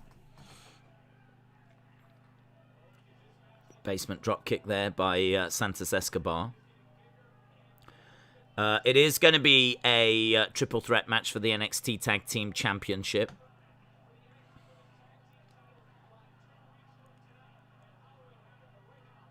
All right, here we go. We've got Escobar going up top. Legs get taken away. He goes onto that top rope. His Del Fantasmas have just got caught on the top rope. It's going to go for Death Valley Driver on the edge. Oof. It's like an F5. F5 onto the edge of the ring. Swerve going up top. Is that a call for the cavalry? Do we get Lady Taker again? Knees up. I don't know what it was. It was just like, I don't know, he's just happy. 2 count. That was super close as well. It's good. It's good. Lands right on the knees of Santos Escobar. NXT, NXT, NXT 2.0, NXT 2.0. If I was in the crowd, I'd be throwing in 2.0s. NXT 2.0, NXT 2.0. Hello, who's this? Carmelo and Trick Williams. Bout it, bout it. Bout it, man's here.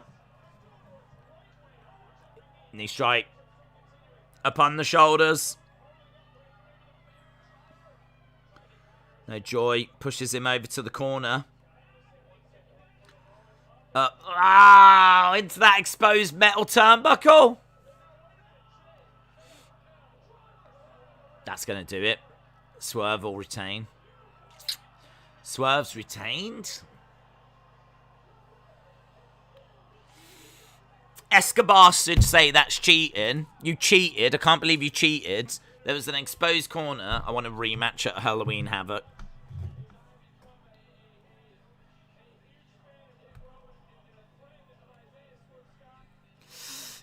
Swerve wins. Bout it, man.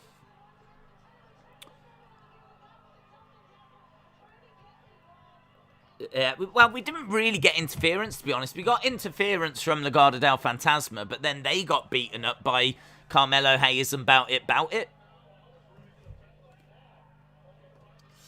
Bout it, save the show, says Shola. Doesn't make sense, says Brony. I like it, though. I really thought Escobar was winning, so again, they've swerved me. Just like when Tommaso won, I didn't expect that. There is genuinely something about NXT 2.0. There is something there that I enjoy. Oh, now they've turned on him, man. I didn't see that coming either.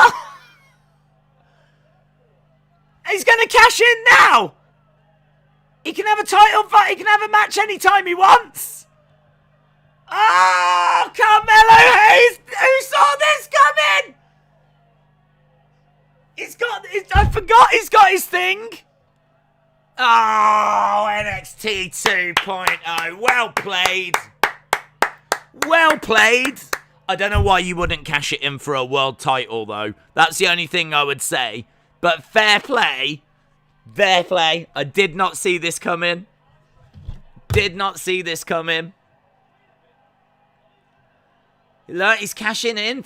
He's cashing in. We've got to cash in.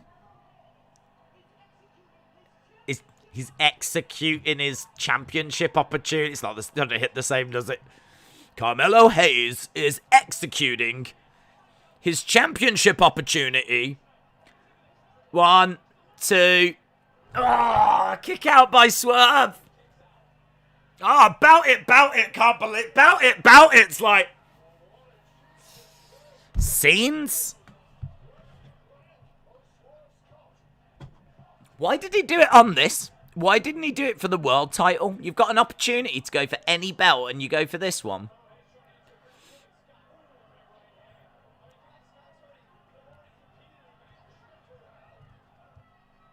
Goes down. Swerve. He's back on his feet. He charges over. Big boot. Hayes over in the corner.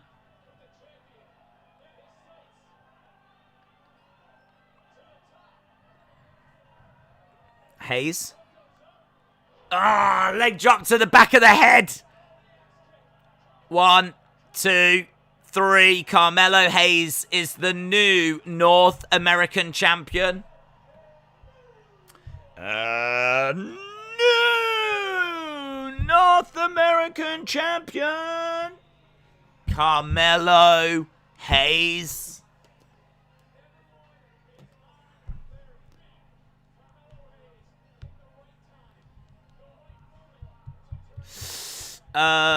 You could say that was an Isaiah swerve on Swerve. He only aspires to be the North American champion. I think it's good to know your ceiling in life, isn't it? I think it's good to know. Do you know what? That's above where I am right now. I don't deserve. Even though I've got the opportunity, I don't deserve the NXT championship. I've got to be honest. I don't deserve it. I'll just go for the North American. Bout It is the new champ. Well, his friend is. And no. What an ending. That was a great ending. Austin says, what a great ending. That felt like something out of Raw or SmackDown, said Shola. Bout it. Get in your scores. They've done a really good job of giving us results there that I just was not expecting. I'm sure there'll be people on Twitter saying, that was so obvious. Saw that was coming. I might even do it myself. That was really obvious. God, can't they book something creative? But truthfully, that was really good. Totally didn't see that coming. Blindsided I was. Swerve got swerved. Oh, hang on. Let's put a poll up. Let's get a poll up, shall we? How do you rate WWE NXT 2.0 this week, please? Do you rate it 8 to 10? Do you rate it 7 to 7.75? Do you rate it 6 to 6.75? Or do you rate it 5.75 or below? Below. There we go. Get in your thoughts. Share them with the community. Jumper or Breakker is too much. I don't want to deal with that. Let me go for the shiny red belt, said Carmelo Hayes. We got lots of 7s coming in. 6 from Shola. 675 from Brony. 1987 big fan. 78 votes. Straight in like that. No messing. 78 votes like that. Just like that. Just like that. Austin 316 says 7. Legend Killer says 7. Lots of 7s. I've got a feeling 7s are going to do well in this poll. 92 votes now. I actually don't know what would be a good number. I don't even know, like, what we're looking for when it comes to, like, the poll. Probably around 200, I'd say. That should be achievable. I mean, we've just got to, like, 100 within, like, the blink of an eye. So, let's see if we can get to around 200. That would just give us a nice read. Nice read. 7 said Austin. 7 said TMW. 10 said Nelson. 675 said Brony. 7 said Legend Killer. 7 said Starsky. 7 said Austin. 7 said Alt E-Dog. 7 Lady Takers out of 10 said Rye. 9 said Brendan. Sean Reset said 9. Aspect Khalib said Carmelo Hayes winning the title tonight was a good decision. Airflow Games said 7. Brian Schaefer says 7.1. Anna said 525. It was all over the place. Too much switching all over the place. Shola said, bout it. We'll get more screen time because of his friend. Zachary said Chucky out of 10. Serious Gaming said, I wanted the North American title on SmackDown. 7 Harlands. The poll has better scores than Raw's. Robin813 said 7.5. Ben said 6. Shola said bye, Brony. Trey said 7 out of 10. Nicole said a solid 7 out of 10. I love the swerve at the end of Melo becoming North American champion. Austin said I miss the Netherlands. Right said 7 Gase's touches. Oh, find someone that can connect with you the way that Gacy connects with Haaland. A Gase's touch. That's what do you want for Christmas? All I want for Christmas is a Gase's touch. 7 Mellows. Anthony says 9.5. Andrew says 6.9. Vinster the Great says 6.75. 150 votes. 50 votes. And then we'll end the poll. 47 votes and we'll end the poll. 9.7 says Brendan. Salvador says 7. Justin says 7. Hayden says 7. JP said so. Solo Sikoa is an Uso. Believe so, yes. Believe it's going to be that guy. Black Mask said a medium 7. Brendan said 9.5. Aspect Khalib said Mandy Rose is not winning the NXT title from Raquel Gonzalez. Kaylee Ray is, I hope. Austin said, I'll give you a Gase's touch days, or you can do that to me. That's fine. Because you do know that at the end of it, one of us runs away. Mark said Chucky Doll should win the 24/7 title. Anthony gives it 9.5. Zachary says 7. Shola, goodbye to you, my friend. Have a wonderful evening. Early morning, whatever time it is, wherever you are. Anthony 2.0 said 9.5. Let him in says 7. Biffington. Great name. Says 8. Shaquem says 5. We are now just 36 votes away. 36 votes away from the big 200. Shaquem says 5. Brendan says 9.5. Justin said, see you tomorrow for that Crown Jewel prediction stream. Indeed. Adrian says 7. I give it a 6, says Robert.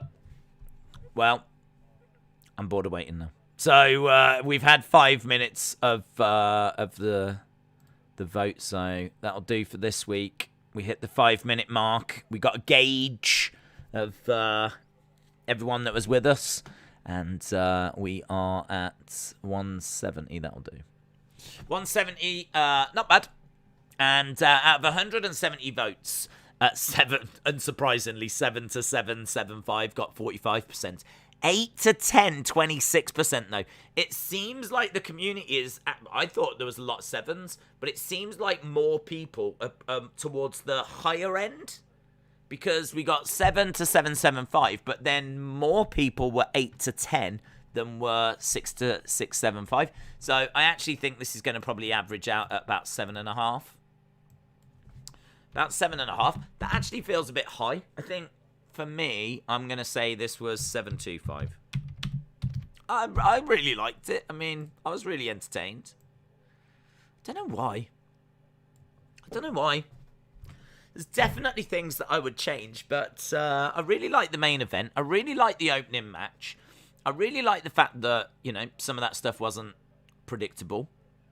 Some of the... There's some real talking points. There's some teases of people that are coming that I really like. There was Tony's segment as well. Like, there was some stuff in there. This was not bad at all. So there was a lot of 7s, wasn't there, in the chat? And I'm going to say that I'm around that ballpark with you. So 725 from me. 725. This was all right, man. This was all right. Quietly entertained. Right, we're done. If you are going to watch Chucky, enjoy it. I'm going to have a look tomorrow, probably, see if I can find it anywhere, give it a watch, because I'd like to see it. So we've got that coming. Well, I'm going to see if I've got that, if I can find that. Tomorrow, we've got Crown Jewel predictions. So we've got that coming up. There is Wrestling Escape Pod as well. So obviously we've got that also. So a few things around tomorrow. So awesome, guys. Appreciate the support. Hope you enjoyed the stream. And hopefully I'll see you again next time. Bye for now.